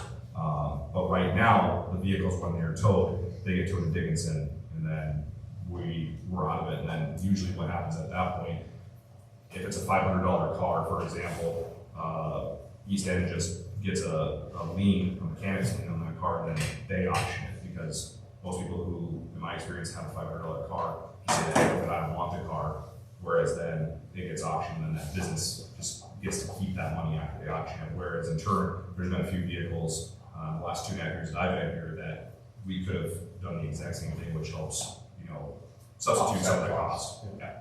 Okay. Just wanted to throw that out there, just something to consider. There's possible revenue or balancing revenue. Balancing, yeah. So currently, if we put up an impound lot, you'll save money by not towing it to East End Auto, and then you'll probably make money in the future. Well, the towing is at the. Well, not towing, but Towing, storing. So, yeah, towing is at the expense of the individual. storing.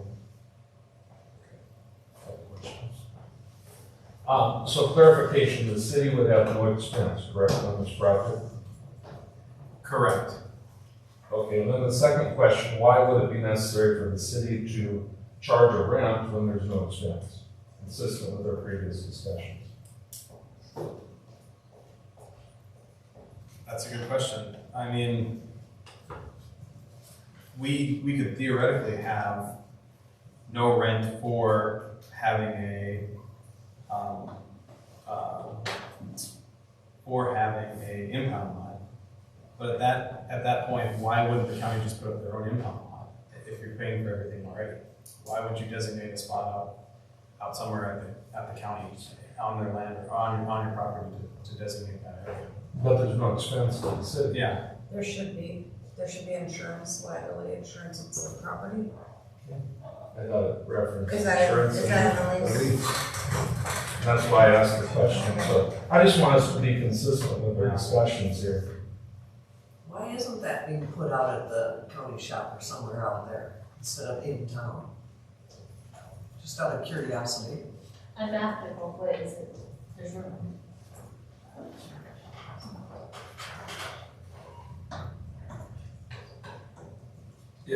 To me, it's not a commission issue. This is the first plan that I've seen formally presented. It's been talked about for a long time, but I think it's a sheriff's department question as far as I'm concerned. This is the first formal plan I've seen. I just want to tell them, I don't care where it goes. I just do it. Doesn't matter to me. I think part of the rent though, Commissioner Larson, is the city is essentially giving up the use of this property. Whether that's appropriate for a lease or not, I don't know.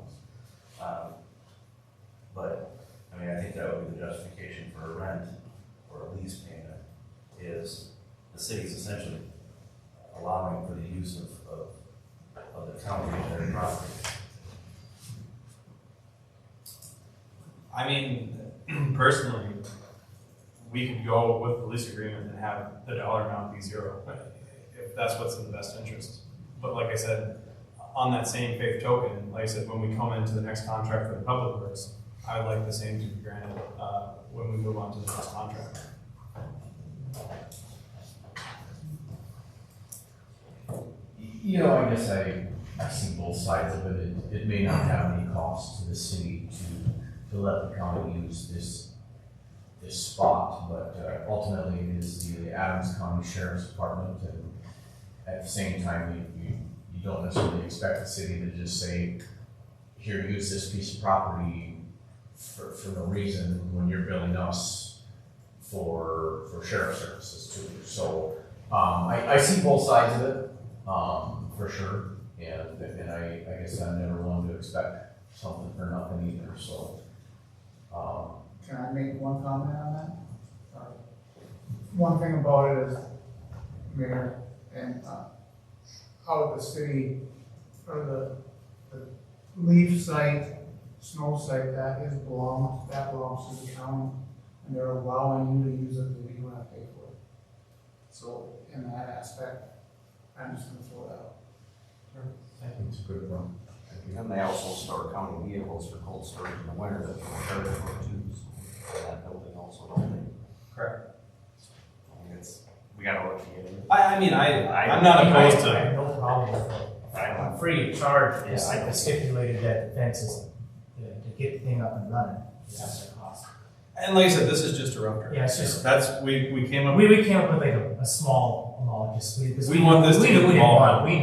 want much for it. Well, and I don't expect the city to really have any expense in it because, ultimately the sheriff's department, the Adams County Sheriff's Department needs to have a lot. And obviously, we'd have to get some sort of certificate of insurance where we're listed as an additional insured.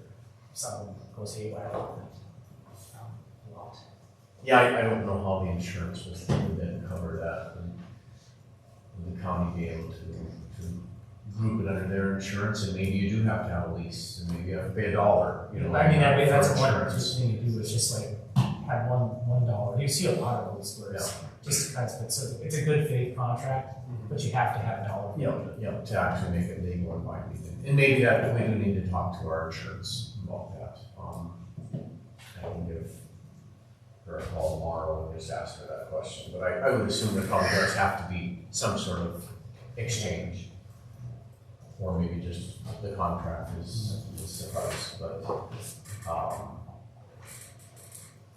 pros and cons of being down by the old city shop compared to trying to find a spot. And I guess we've got a former highway department employee and a current one. I would imagine you'll attest that even with the removal of older vehicles and equipment, there isn't necessarily a lot of free room to build a fence and be parking things out there. Thoughts? Dale? I mean, piles of gravel and chips and equipment and condense it all into a smaller area, make room for a fenced off area. We have a lot of stuff we can get rid of. Yeah. Michelle and Jordan had both talked to me about looking at that, and then we mapped it at the county shop, or the city shop, and then mapped it out of the county shop too. It was kind of behind a couple of buildings, between like the buildings and the lot line between the city shop and the county shop. Now this is mapped aerially, so I have no idea like if drainage goes through there or what. But that's where space-wise we were able to get a little bigger out of the county shop square footage-wise. But again, that's an aerial map and not looking at the actual terrain. So. And obviously there needs to be record. You need to be able to get a record in out there. I guess that's something that maybe sheriff will just have to keep pursuing in both boards and discuss the location, maybe what better serves, and we'll just, I guess, table it and proceed. I don't know if there's any. Personally, I think we can get this resolved, and I don't think we have any issue having it behind the city shop. And personally, like I said, we might have to do some zoning things and restructure things ordinance-wise, but it would be beneficial to both parties, I think, to do that. And I would like to say if we just change the contract to have $0 instead of $1,200 annually, and if the county would be willing to put up the fence and take the cost of putting up the cameras, I think the utilities are going to be really marginal. So even if the city still pay the utilities on it, it would be beneficial to move forward with this process and start looking for pricing out the cost of building the fence and putting up this facility. Do we need to check into insurance first, or is that something we feel? I mean, I think as long as there's a lease, I think the county's policy should cover it. I think, even if it has to be $1, right? I think we would. As long as there is an actual signed lease, I think the county's insurance and will cover it. But I think that if there's a problem with insurance down the road, we can work on that if something ends up. And like I said, if it ends up we have to purchase another policy, we can talk about how we both parties work together to fund it. I would imagine, it would have to be a conversation with INDRF, but I would imagine since it's for law enforcement purposes, it would be covered under INDRF, I would imagine. yeah, I'm just concerned about our county liability too, if we need to talk to our. Yeah. That's the only thing that I could think of. Deputy Food brought that up to my attention just now, that anything that law enforcement is involved with, typically Ender would cover that, but I mean, unless Mr. Rosen would disagree, but I think that would fall under Ender. Well, it seems like a logical place to me, and I think we do need to move forward with it, but, so I guess we'll just work with the sheriff and budgets and see about, have you got any quotes on fence or anything? I haven't got any quotes because I have no idea where it's even going, so. Sure. 55 to 60 bucks. I'm sorry? Budgetary would be 55 to 60 million. You're just gonna do change, right? Yeah, that's how. So you probably, that'd be a high end, that'd be like a vinyl coated, which I would prefer, I don't want it to be in. If it's gonna be over the armory, don't get the deal, but I just get a vinyl coated, looks nicer. Make it look a little dressed up, so people are there for the rodeo and that stuff. But even if you can kind of get, just if you want to give them a quick budget, get your million dollars and take it times 55 or 60 bucks. You'll be covered.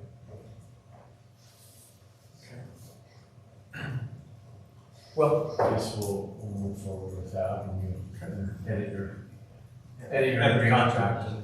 Okay. You want to add this down to like a buck or something, just so you have a disagreement with. I think it would make sense to have $1, I mean, Yeah. minimum, just $1 a month or something, just so that it's a legal binding.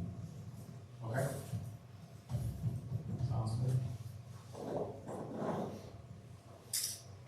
Okay, is everybody good to move forward? Anybody need a break, a couple minutes, we're good? Okay. Okay, Public Works contract.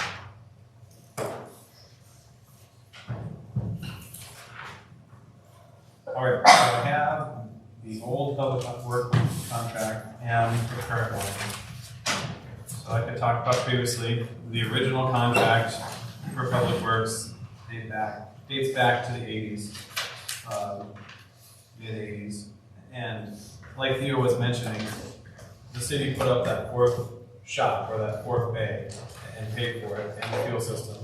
And the intent was to put up a garbage truck for the city. So they put in that fourth bay, they put in the garbage truck. And it was assumed at the time that when the city paid for that additional extension onto the county shop, that the city assumed 1/4 ownership of that shop. And would subsequently pay 1/4 of the utilities and upkeep of that building. And I think that's where we kind of come up with issues here over the winter for those increases to building property. Because like I said, if we re-roof the building or spray paint it or whatever, we're increasing the value of the property, but the city will never see a realized gain in value. Because the original contract states that the City of Hettinger will only receive $25,000 as a fair market value for putting up that building back in the 80s. So our current agreement, our current stance here is that the city owns 1/4 of the county shop. We're paying 1/4 of the utilities. We own 1/4 of the building on paper. I guess I doubt it would be on the title. But we are increasing the value of this building through paying the maintenance upkeep of it and the utilities over the last 40 years. So the main reason is what should the city pay for having our city equipment stored at the county shop? So let's say currently some of our city equipment needs to be inside of the storage. It's just a fact. We have water meters. We've got that trailer for our sewer system that has to pump out stuff. So there's stuff that has to be in a heated area. So we need to have some of our equipment in the county shop. But at the same time, like I said, we have our own city shop down here that is being utilized by the county for free. And if we move along with that good faith gesture and we say that the impound line is going to be free as well, then should the city be paying for any services or for any storage on the county side, on county land, with our property and vehicles? So I'll go through the current contract here and explain the updates and changes here. So line item 4 the city will reimburse the county monthly on receipt for the itemized statement of costs.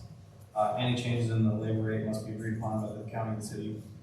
Documentation of actual labor rates will be provided to establish a fair margin. So the revision for number 4 is in your tablets, you should have a sheet that says Adams County labor rates. And it breaks down the costs of all the employees at Adams County Highway Department. And it breaks down pretty much the salary, the Medicare, the insurance, the retirement, the HSA contribution, and puts it as a total. And what it breaks it down as is, with the county schedule that was provided, I think the total hours is 2,441 hours total worked at the county shop per employee is an estimate. And that's kind of where I break down that X amount of hours for X amount total compensation. Now, you have to realize that in this labor rate, this does not account for PTO, additional benefits, or overtime. So like I said, this number at the 36 per hour, or 36.28, doesn't have those considerations in there.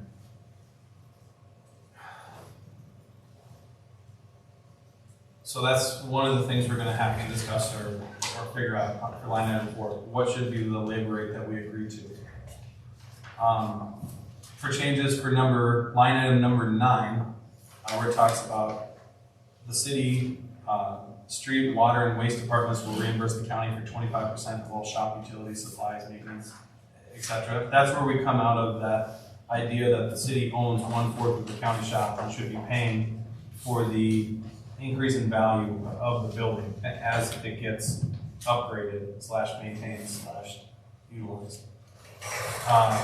And like it also says in line item 4, the old city shop will be available for cold storage for city and county equipment and materials.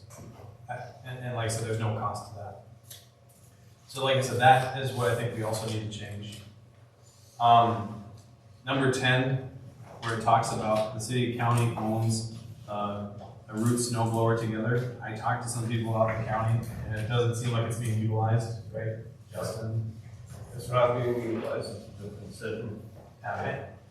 So I mean, it's not being highly utilized. I think it's one of those things that, you know, like I said, we went together and joined. I don't know if we really need to be co-partners or whether the county can just have it and we can sign off and say, we don't own this piece of equipment anymore.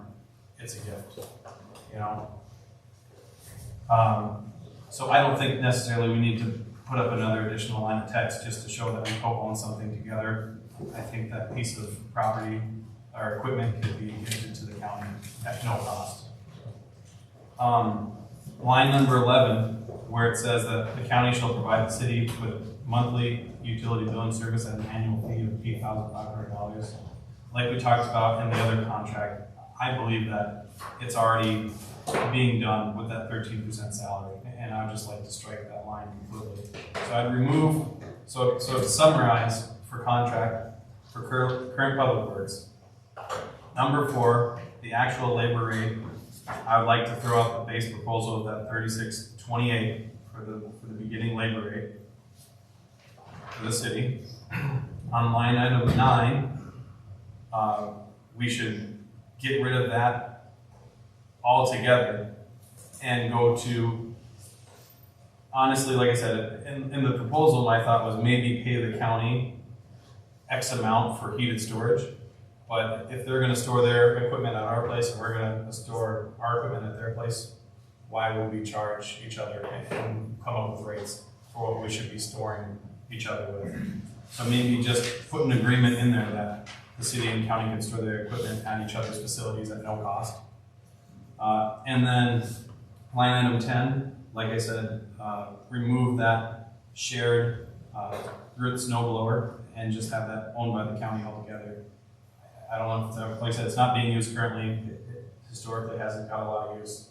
I don't know how co-owning it together benefits us really. And like I said, it would be a good gift and a good faith gesture to the county just to have you own that piece of equipment outright. And then eliminate line item 11 altogether. And that's my quick proposal for the current public works contract. Justin, I didn't see you hiding back there, I'm sorry, that podium is in the way. That's I didn't mean to not acknowledge earlier. I guess, can you give us an update on, obviously the sewer flushing machine needs to be inside. There's generally a pickup that does sit there connected to it on and off. What are we using of city storage, and what is the city using of county storage, just in a ballpark figure? Standard trucks, snow blower, sewer getter, and their loader. And then big even parking lot is the shop. That's all at county? That's what's at the county, yeah. Okay. And the snow blower sits inside? Yep. Up in the front or whatever? Yep. It's over in the left shop. That's when we got a room in our main shop. Basically, we just took the stuff that was in the quarter and moved it over to the west shop that was moved over 5-6 years ago, which has heat. And we just made it simpler to put the sanding truck there, the snow blower, the sewer cleaners there. Right now, just the 3 things that are in there, just be the loader and the sewer cleaner. And the loader sits in there when it's not being used. Yeah. Okay. What do we Usually the currently? summertime, we have the sweeper up there too. Yeah. That's just so it's handy there.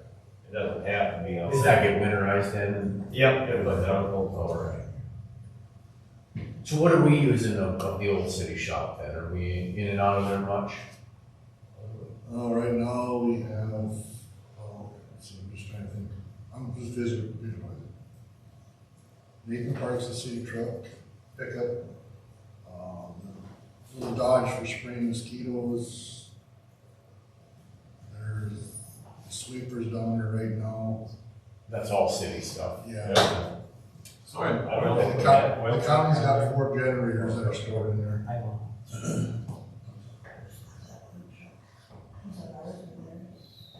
Who's the oil truck? The red pickup? No, the big oil truck? That's up in the shop. Yeah, They that's, moved that back up to the. yeah, but it is there though during winter time, or, Yeah, it was. yeah, Until they moved it out and started cleaning in there and stuff, so we just moved it up to the shop, so it wasn't sitting out the lot down there. That was basically all I ever see. And there is a red pickup that belongs to the beautification manager. That's parked in. Well, and then, the cars in there too for the, what's her name? There's a little Taurus that's always in there. Or it used to be, in the, I know there's Cheryl Fix's car, the one that they That's had. gone. Is it gone now? Okay, that was in there last summer. I know there's It should have been. Okay. But Well- that's gotta be something different than human services, because they gifted that car to the zone back in 2020. Oh, And this is a different Taurus. there was a Taurus. Okay. And I don't know what that is. No. I guess we did put the snow blower down in there now too. That's in there. I guess getting back to the point of the contract,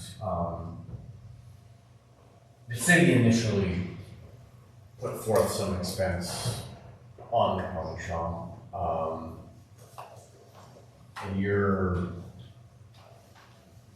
thinking you want to strike the 25% utilities, or? Well, I don't know, should the city own a fourth of that shop, and pay the subsequent fourth electric bill and all that other stuff? It's like, when we put up the impound lot, do we say that the county now owns a half of the property down at the city shop? We should pay a half the utilities and half the property tax and everything there. I don't know. We'll pay them all of it for the agreement.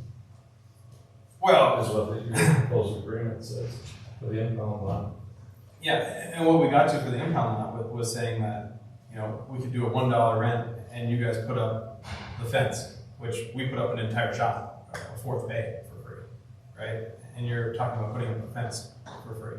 So we're making improvements to each other's property is what I'm saying.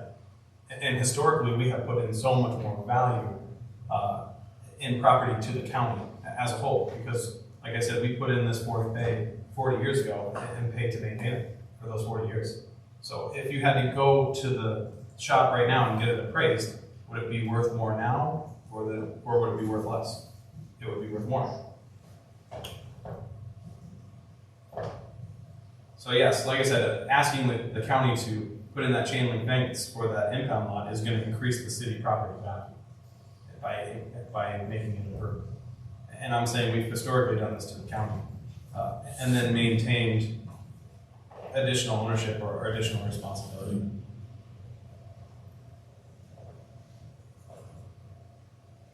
A question for clarification. What is the time frame of what you're proposing? Is that effective when? What's the effective date? Because we've got clearly a period of time, current, right, where, at $29, clearly every single employee is being subsidized. Correct. County expense exceeds it. I think it's been publicly recognized significantly. So we've got this period today, and then the rest of the agreements, I believe, have been identified to be effective the first of the year. So what's the time frame that you're suggesting? And then beyond that, we have a county resolution where some of these positions and responsibilities go away in October as well. So just to clarify what period you're referring to. Well, like you said, for all the additional contracts or all the other contracts, I think January 1st would be a good time to make that change. Obviously, the public works contract needs to increase the labor rate to offset that cost of subsidization. Obviously, we can't pay the $29.96 rate. We have to go up from that. And I think if we do that if we increase that labor rate, we could put that in effect immediately. But what other changes should we make to this contract as well at the same time? Immediately, effective immediately, I think we can get rid of that 8,500 number, line 11. Number 10, I think we could just give you that snow road plow right away at no additional cost or issue. And then for number 9, that cost, that's a good question. In the contract, the city should get $25,000 for that 1/4 share of that shop as compensation for no longer owning it. And I don't know if the city should be 1/4 owner. And maybe the best case scenario here might be maybe the county would entertain the idea of insulating the county shop, or not the county shop, the city shop, and paying that as in kind for the value of that 4th bay to get our city shop kind of back up to the value it should be, so that you could utilize that as heated storage space as well, if so desired by the county.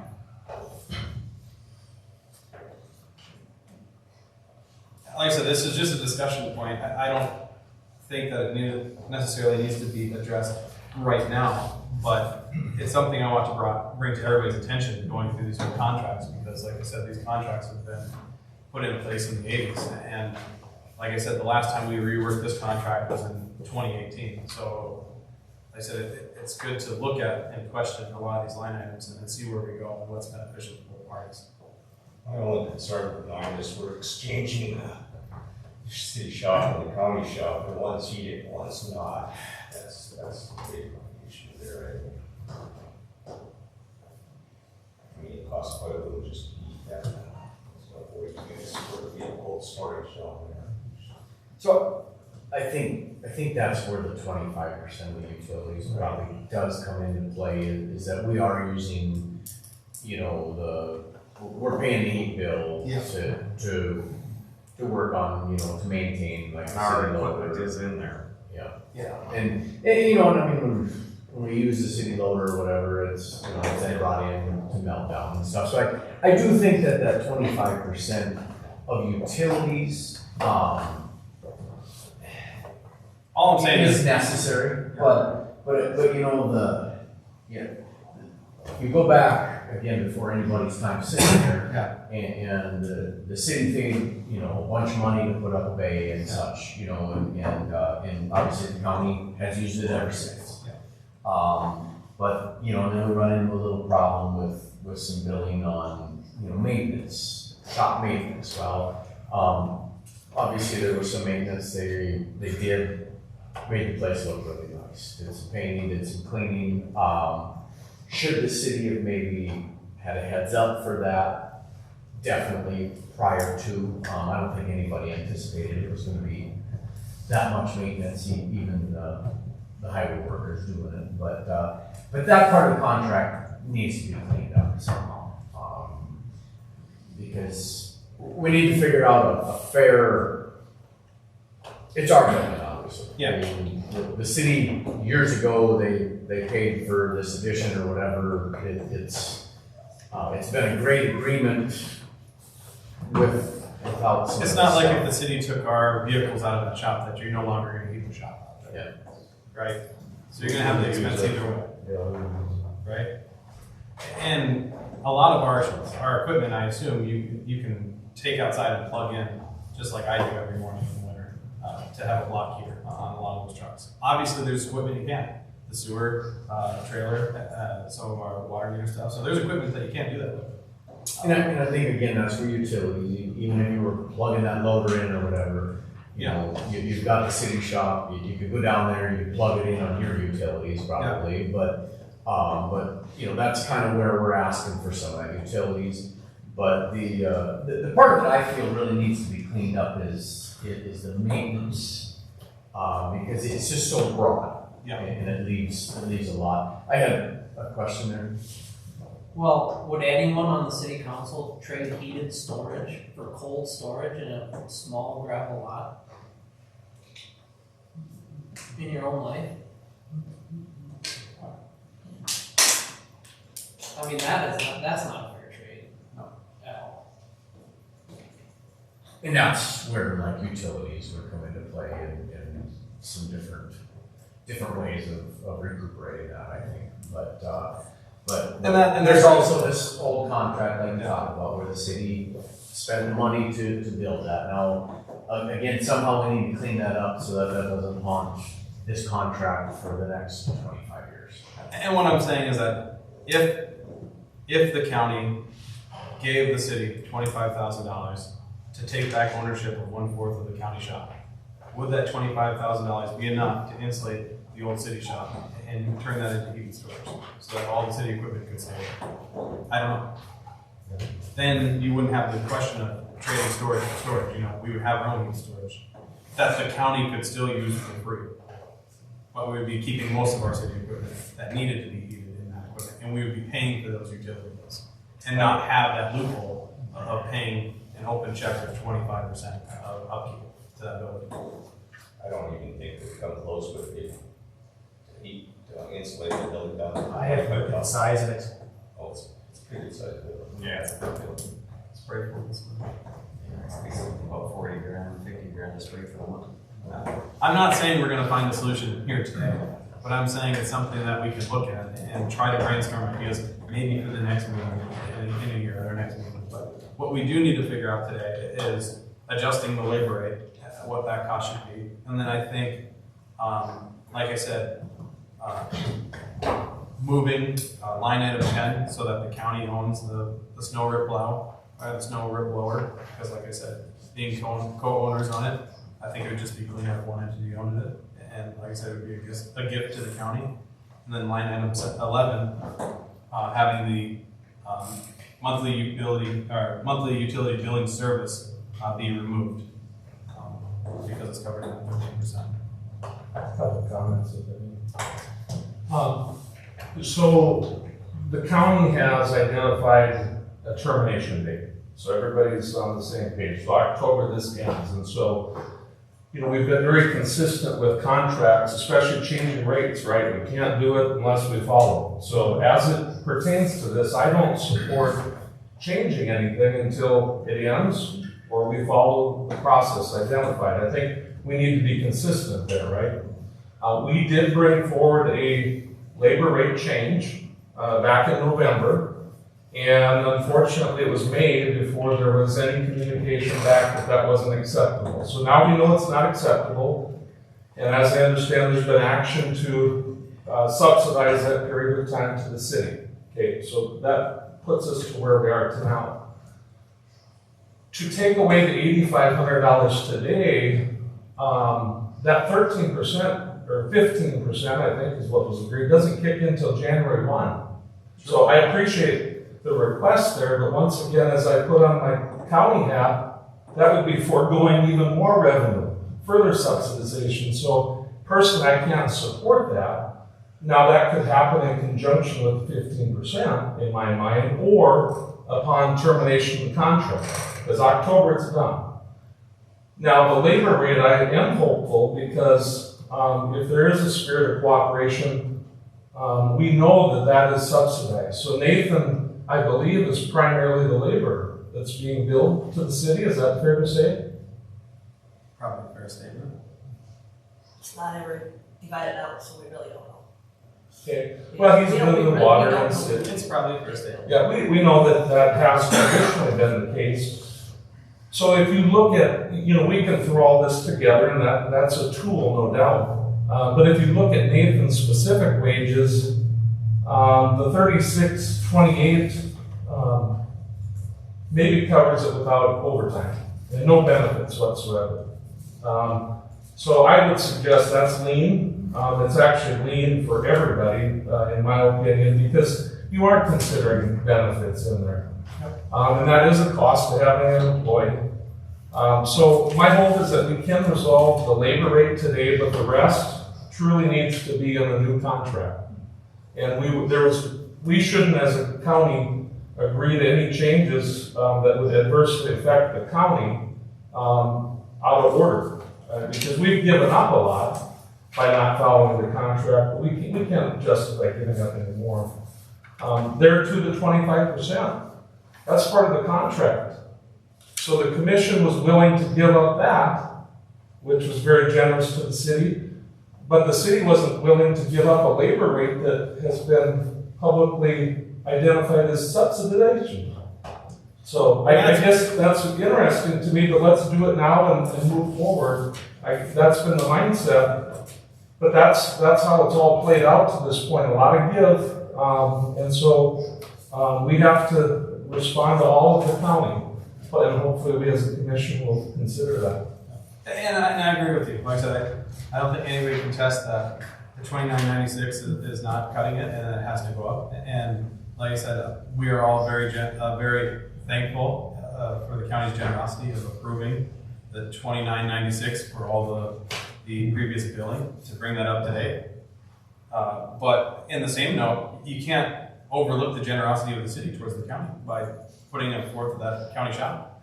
And like I said, it is a lot of give and take. And like I mentioned earlier on the police protection contract, I think the city, if we hired one of our own city police officers, could probably cover it. But like I said, I think there's a lot of give and take between both these entities, and coming together today, I agree with Anthony that we don't necessarily have to handle line items 9, 10, and 11 right now. But I think for sure, if we adjust the labor rates or accept a new rate today to amend this contract for the public works, that would be okay to do it today and move forward and put the water in the bridge. A few other elements that are real costs. The county's been advertising to fill these positions. There's advertising costs. The other thing is that if we would hire somebody new and they would accept the family policy versus the single, we have to honor that, right? The city has no risk in that, okay? We have to honor that. The same is true if this is proposed, I assume this is what you proposed for 2025. Right now, our road and bridge folks are the lowest paid virtually in the state. They're the lowest paid in the state. And so these rates that you're proposing are based on that. Well, they're based on the rates that you set. So exactly. If you go up to, let's say, starting paying your employees 80, 90, like I said, we're going to reestablish these rates on what it should be. Yeah, but it's always delayed is the point, James. So if this is what's proposed for 25 to work in your budget, and I assume that would be the case, this doesn't consider there would be at least some type of inflationary adjustment, if not a bigger adjustment. It doesn't consider any of that.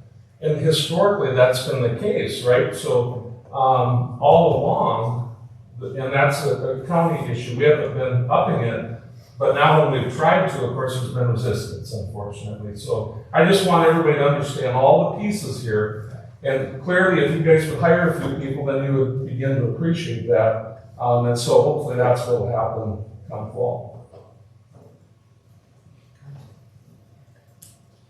Well, like I said, I think both boards could benefit from better communication, and that's why I was at the last county commission meeting, and I hope that we can get a representative from the city to be at the county meetings in the future. And like I said, I've been really appreciative to have county commissioners at the city meeting as well, to improve that communication between both boards. And I think moving forward, like I said, I don't like dwelling on the past, but yeah, I think it's advantageous for both groups to get this matter resolved and work out a labor rate. So the proposal here that we have is from the numbers that we crunched on our labor rates, we come up with the 36.28, and the wage rate that, or the wage rate that we had proposed previously was 45. So let's have a discussion on that. Obviously, like I've mentioned, overtime and PTO is not included. And like I said, we're both public entities, so neither of us are looking to make a profit off either side, really. But like I said, I agree that it has to cover cost and a little bit. So what do you think the rate should be for the labor rates to establish today moving forward from here? What was that one you proposed there, 31? Was the 36.28 per hour. Did that include FICA and insurance? And yes, it did. And I've got this small copy if you want it, we should have one. I think I Can I add anything in there at all? If anybody wants to do it, so. I don't know, like, the dollar amount that you come up with, but back when I was here, we were already billing probably $45 an hour. So I don't know where it's come from, Anthony, where that 29 number is. But if the beginning of the year, we always had a sheet, we sat down and figured out, I sat down with Pat Carroll, we went through the raises, what they were gonna make an hour, all the benefits that went along with the job, plus we even added in an overtime rate in there. And that is what we sent or gave the city a copy of the hour per hour rate. And I know back 5 years ago, it was already 45, so I don't know how come it's dropped down to 36 or 29 to 29. I don't know how it got there. And then in the meantime, we did the same thing with all the equipment. We sat down and figured out how many gallons of fuel that cost. I remember sitting with hours of truck full depreciation costs, which is to try and make sure we had it right. And so the equipment along with that, okay? That's the one part. When I took over the county, which, whatever, the city building down there was very underutilized, let's put it that way. There's partitions in there. I don't think they was here yet then. But we spent probably a few weeks going there and tearing walls down, because I wanted the county semis and all that stuff that would not sit in the weather stored inside. New case tractors and whatnot, I wanted them inside. And so that's where that came from. Because the city swaps back and forth. They don't need the sweeper in the winter time, so that would go down there.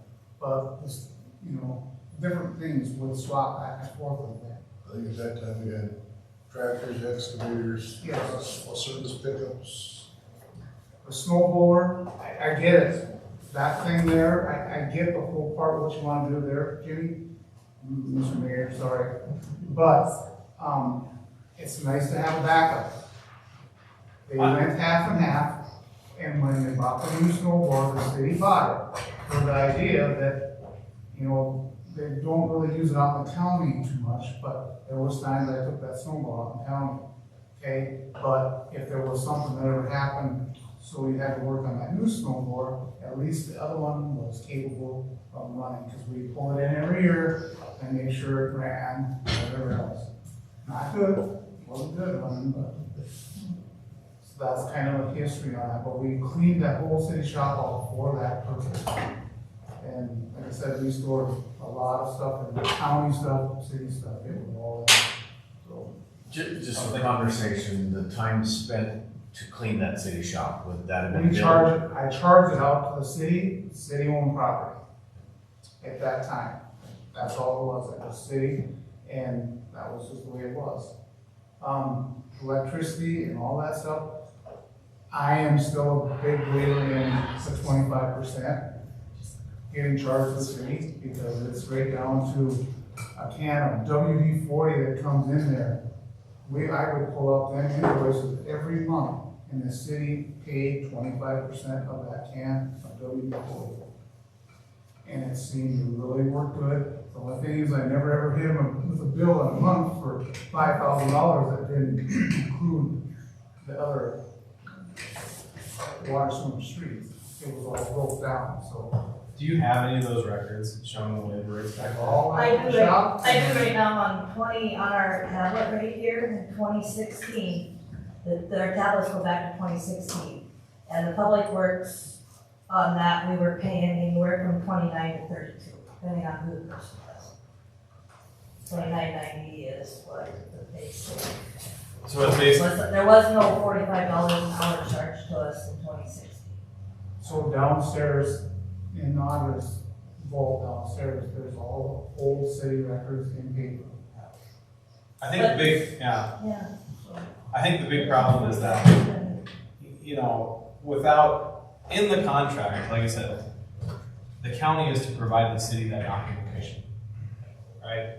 So if it's not provided and we don't know, how are we supposed to know what the rate's supposed to be? How do I know what's I there? don't know why it is. I totally do. I'm supposed to come up with In the the first of number. the year, it always had to be that way, and it always changed at the first of the year. Sure. So wages were always increased at the first of the year. Equipment rates went up, everything was at the first of the year.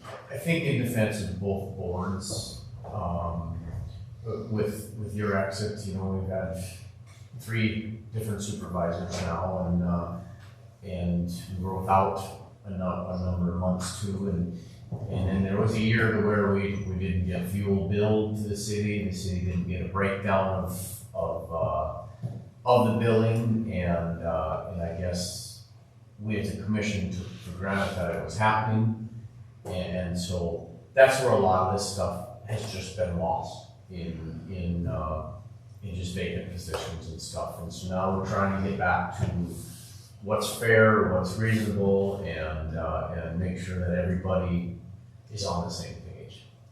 You know, like I said, and to that note, like I said, the city wants to pay what's fair. That's what we want to do. We want to pay the rate that covers the cost and pay the fair margin.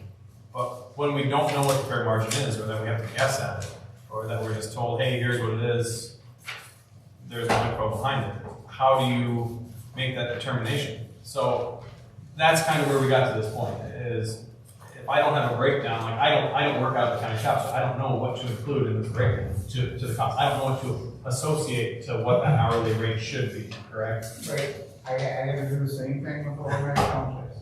Every year I sent out information, what equipment rates were gonna cost, including an operator. Yeah. And the townships got them too. So this is something I had to do. So they understood too, because they were in the same boat. They wanted to do on a bill and didn't know how come, what it costs, so. I guess just in response to the question from the mayor, $45 is the amount that I can fully justify. Based on costs, you know, certainly it isn't exact, based on the market. I know that other counties were consulted. Based on the approval by the county commission, there annually is a rate sheet that was formally approved. Based on what we're approving, what we are billing to other public entities, townships, that's the rate that's being charged. I see no reason that we should be paying anything else. You know, I apologize that that wasn't provided. Certainly, I know that the information was requested from council members, so you know, the idea that it wasn't available isn't accurate. And certainly nobody asked me, but I've got a sheet to justify it. And, you know, next year clearly, what I would propose is that we just identify that it be the county rate sheet going forward. That's something that we publish, we provide to the townships. To me, the county should be no different. And then, because the city isn't obligated to take services from the county. You can hire whoever. So I think that it has to be handled in a more business-like fashion going forward, to be honest.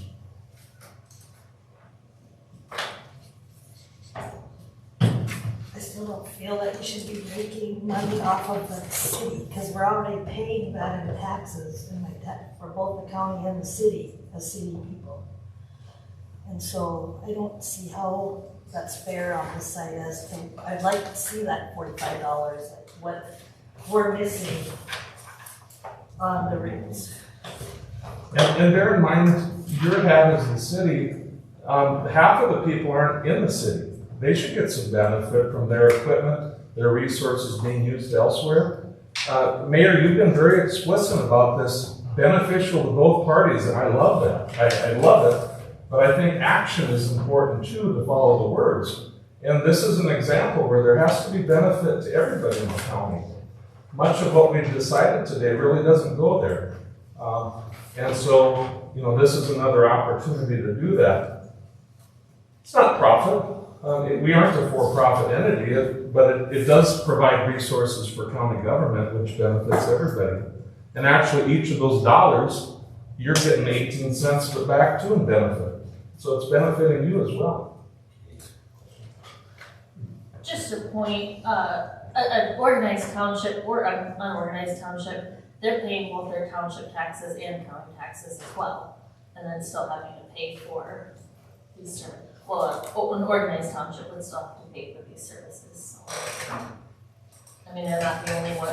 The city of Hettinger, our city's not the only one that's paying the city and county. They're separate entities as well. All these entities are paying two taxes, one for the county, for living in the county, and then one additionally for where you fall, whether it's a township, organized or unorganized, or if it's a city. So everybody's paying two sets of taxes for no matter what. And that second set that is funded through the city, or that's taxed by the city or the township, goes to pay those additional services provided.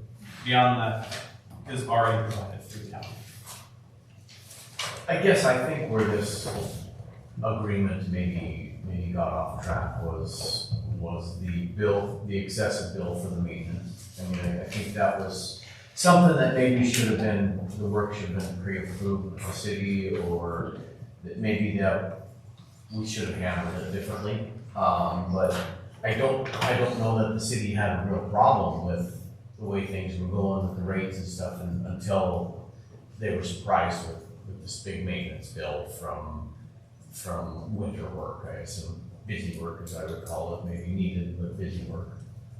And maybe that's what we really need to look at is, again, it goes down to ownership of this building, it goes down to time usage, so we're improving our building that we clearly own, but the city has a 25% cluster of ownership into it, and then they get a shocking bill. And I think that's where this maybe went wrong. But do you have something to add to that, Mr. Miller? Yeah, so I don't know if this is welcome or not, but I'm gonna say it anyway.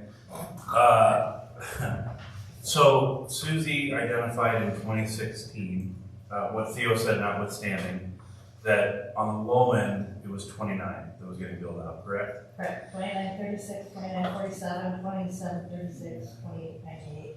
I would just simply put out that from 2016 to 2024, the marginal inflation has been 31%. Okay, that's just a fact. And so $1 in 2016 is $1.31 today. So I think that may be some food for thought when trying to figure out rates, what's fair, because I think a data-driven approach is best. Everybody wants to make more money, right? But if we want to stay consistent, if we're paying our employees less than what the inflation rate has been over that relative time period, you're giving your employees a decrease. So I would just, again, with the data-driven approach, taking inflation as a factor, I think it's important to this discussion. For sure. 2991 would be 3918. What's that? So the 2991 would be 3918. That one, if you want to say. Or when you pay one.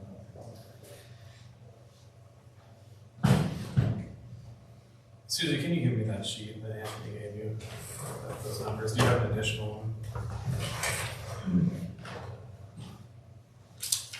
The wage on the top is Nathan's. Is what's up? The wage on the top is Nathan's current, Sure. which I believe, other than the maintenance issues, he's your employee. Yes. And that's where, Theo, can you explain that? Theo, can you explain how the city and county working with the public works? Like, we've been told that Nathan is our employee all the time, but didn't this contract start as an employee of the county? He is, he's an employee of the county, but his hours are billed out. Everything that he does in the city is billed to the city. And he also, back years ago, would help out in the county, Yes. correct? When he was slow, When not, he not had- city hours, Yeah. he was your man in the county, Yep. running, you had him everywhere. Yep, I think he goes spraying bridges for me, cutting around the bridges. And if we were out patching over North Lebanon, he was helping us. Everybody was on that patrol. And since I've been a commissioner, and that's after Theo, that relationship has been different. That happens to do with, because Theo is no longer employed there, and we had the conflict of employees. So that's where that gets out. And now I think that should be coming back, like if we find that perfect public works person, I don't think we have enough work on the city side of public works for him to be a full-time employee for just the city, like everybody thinks it should be. Because we're getting a new water meter, we're doing things differently, and before he had enough time to be out in the country, plus do the water meters, plus do the lagoon. Correct. The other piece, What about abandoned property maintenance? As I understand it, maybe you're looking for a bid for someone else to maintain those properties. Couldn't the city worker take care of the property maintaining? He's talking mowing. He actually did last year, the way I understood. He did help us out last year because this county would not let him out in the county. The county superintendent would not let him in the county stuff. So he had to find things for him to do to keep him city bound, because that was his title, which it's not. That is not the title of the public works contract. I think historically though, his time was billed to the city, the time that he worked. Yeah, for the right, city. correct. It wasn't his wage, it wasn't his No. entirety, it was just the time he worked for the city. Yes, for Cleveland. correct, yes. Again, it goes back to that wage that you established at the beginning of the year.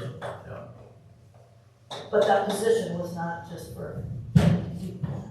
So I guess we need to decide Make it moving work for forward. both entities. Is this contract need to be, obviously it terminates in October, and do we need to have just a new labor rates? Do we need to, do we have wishes to do other things to the contract? Do we want to just focus on the labor rate? For tonight? Personally, I think that we obviously need to dig deeper into this topic. I would like to go see the data that Theo had and prove that rate more. But what I'd like to do is maybe we'd be better off, like I said, for right now, moving to following the county rate sheet at that 45. You know, yes, like I said, I think the people on the city side think we're paying more than maybe we should. And maybe on the county side, we're being treated just like everybody else in the county at that point. People in the township, organized or unorganized. And I think if we opted to go to the $45 an hour rate and follow the current county rate sheet, like I said, we can give us time to relook at these rates and kind of prove them out and have a discussion here. But it solves our problem right now of moving forward cooperatively and establishing that labor rate. What's everybody else's thought?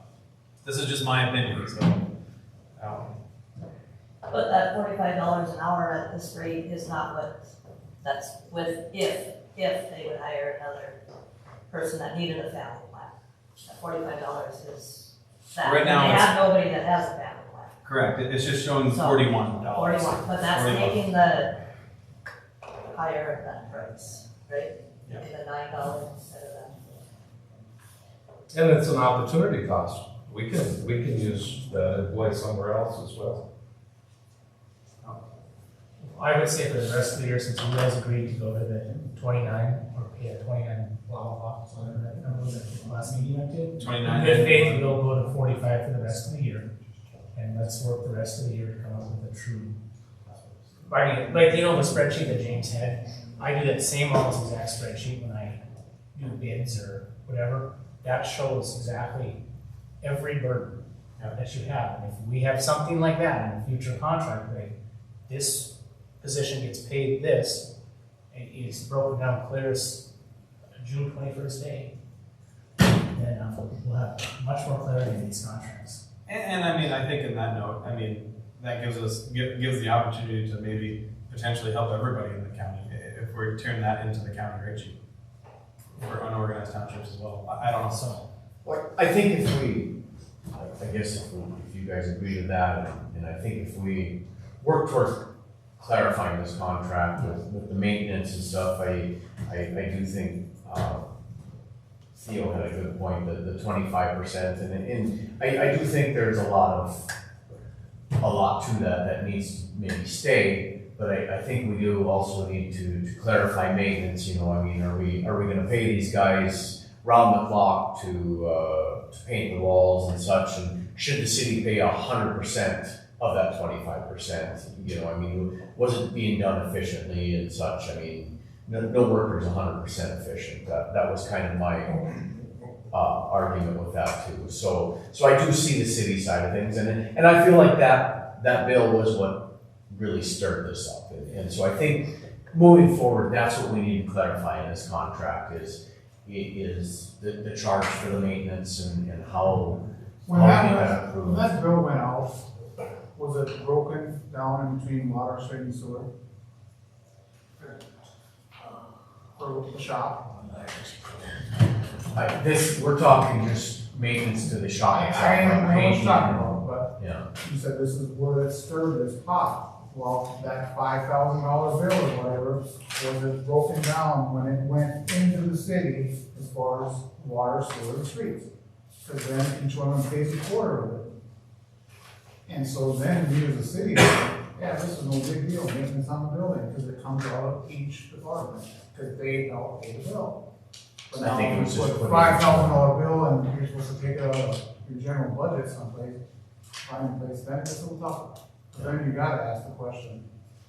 But if it's split up in between your stuff, then, I think it was just a long bill, yeah, and that's, every month they got one for all that, and it's split between the departments. Do you know, Justin? I don't. Because I think the bills, every one that I've seen have been split. I hope we can verify and not assume.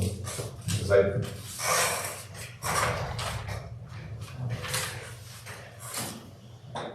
have a copy of it. Say, I've got it on my desk, you want me to run up and get that?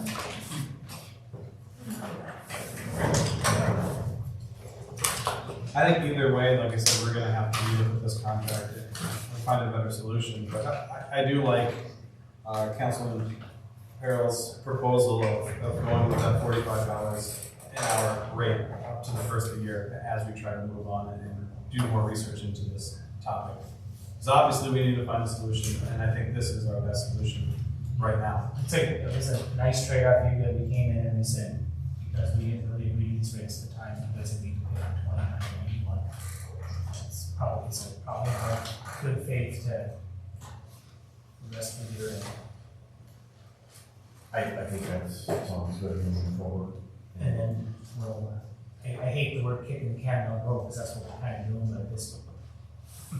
Well, I think the rest of the we just gotta do some more homework on it to make sure that there's that true number. Yeah.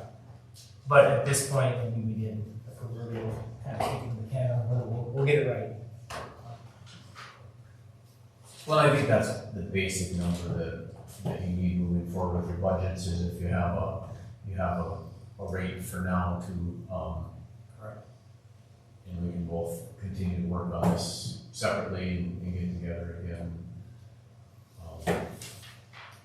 Either as groups or send representatives to the meetings. Well, and like I said, I'd like to have a representative on both boards, go to each of the meetings, and like I said, I'll try to be there at the county meetings, if not, try to get one of the council members to be present, to improve communication. And I think that's the big thing, is that both boards can benefit from better communication and working together, moving forward. For sure. So is there any further discussion on the public works contract?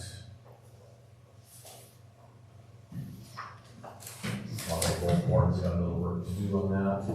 Are we starting with the hours? May 1, I was one direction. When are you guys doing this $45 an hour? Because both Justin and I will need to know that. I guess I don't, he gives me the billing, we'll just follow what he does, but,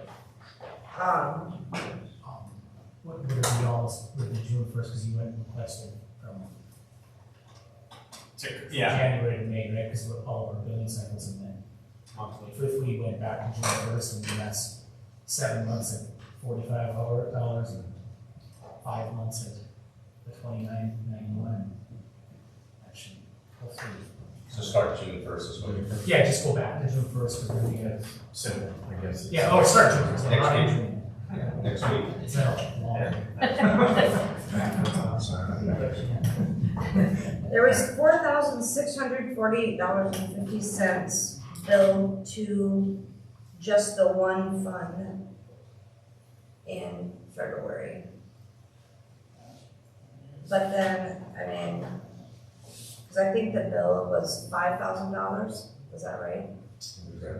I think it was like $5,000 more than what they normally paid monthly, because it was like a $10,000 bill.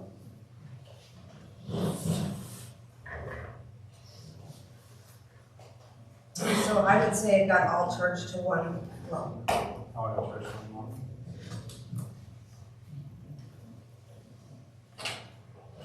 Okay, we've kind of gotten over a lot of time, but I guess at this time, if there is any other public input, we can take some questions and such, but if you've got any input on any of the contracts or anything we discussed, I guess invite you to.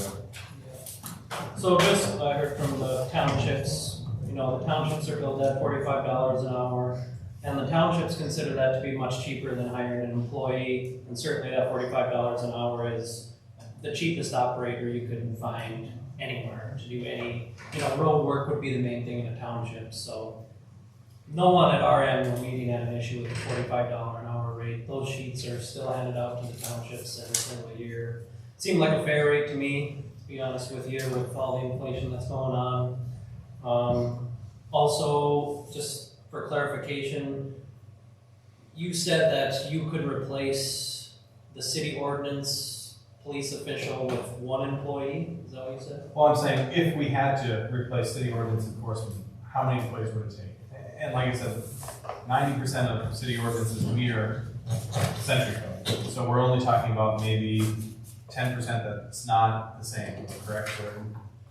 I'd have to go through the city ordinance to find out what what the breakdown would be, but like I said, the major ones that aren't covered under century code would be noise ordinance. You know, if your next door neighbor decided to have a house party at 3 o'clock in the morning and screaming his music, there's nothing in century code that we'd have to do about that. We'd have to rely on the ordinance for that. Barking dogs, fireworks in town, open containers, people walking up and down the street with alcohol containers in their hand or open. Things along those lines that would be covered under century code. Think of the city of Reader, you know, they have city ordinances. But enforcing it. my point is kind of more along the lines of, you can't just hire one employee to do that job, because he's gonna get sick, he's gonna go on vacation. You need at least two. My opinion would be probably 3 would probably be sufficient. The only thing that I base that off of is the population difference between us and Bowman. And since we have a slight decrease in population in the city of Hettinger, the Bowman Police Department has 4, the chief plus 3 officers. So I would say the chief plus 2 PD officers would probably be where the city would have to be to have a full police department. And I agree with you guys don't have to pay for the sheriff, certainly that's not the century code, you definitely don't. But you're not enforcing your city ordinances for $120,000 a year, like you mentioned, you're just not gonna get that done.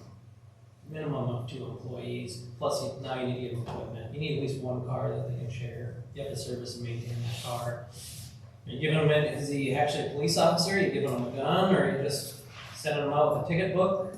Like, I mean. They have to get licensed themselves. So you got $10,000 a year in training, then you have sick time or days off, then you still have to contract with the county, because if they're not available, they're not available, then they're not forced to come out if they're on days off, you still have to contract with the county. That'd be a minimum of 3 people. You're looking at roughly $20,000 to outfit that officer with the necessary equipment they would need. Just with the price of equipment anymore, it's absolutely insane. So, just something to think about. I thought that $120,000 number that you said for one employee to enforce city ordinances was way low.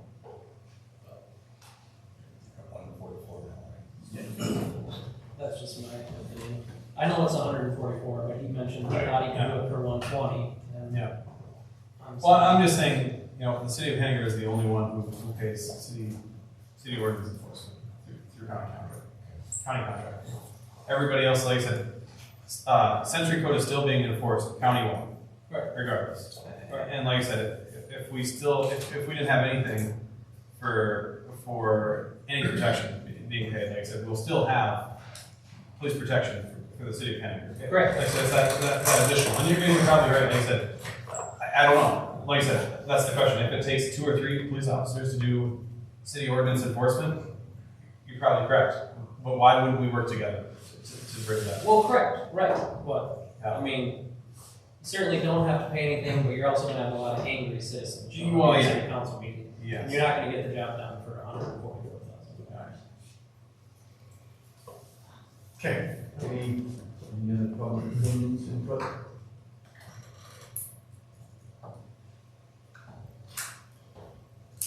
I guess I just have another comment. This being the place, back to that resolution, but at our next county commission meeting, currently we are advertising for a road supervisor / public works supervisor. And we are also advertising for a wastewater position. Based on a resolution that was approved, we need to change that and not be advertising.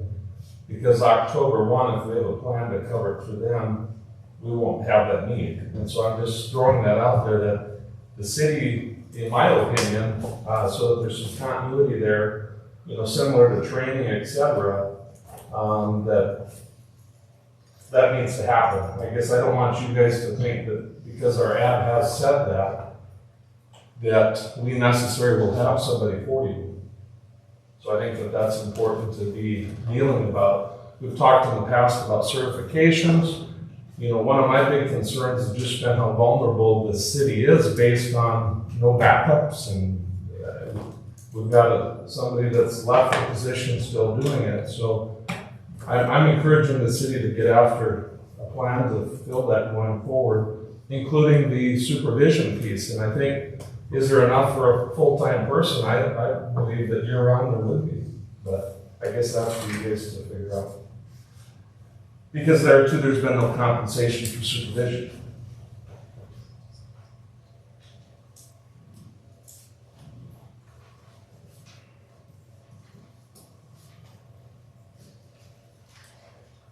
Okay. Anything else on the contracts or agreements?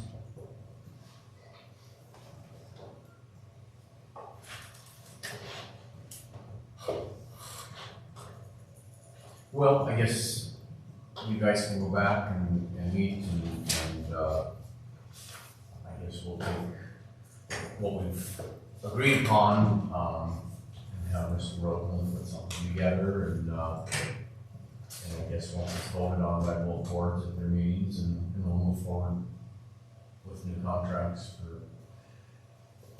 for the tax director and the auditor and policing, I guess. And then we'll continue to work on public works. So. Sounds good. Okay, well, thank everybody. everybody, thank you for coming in, and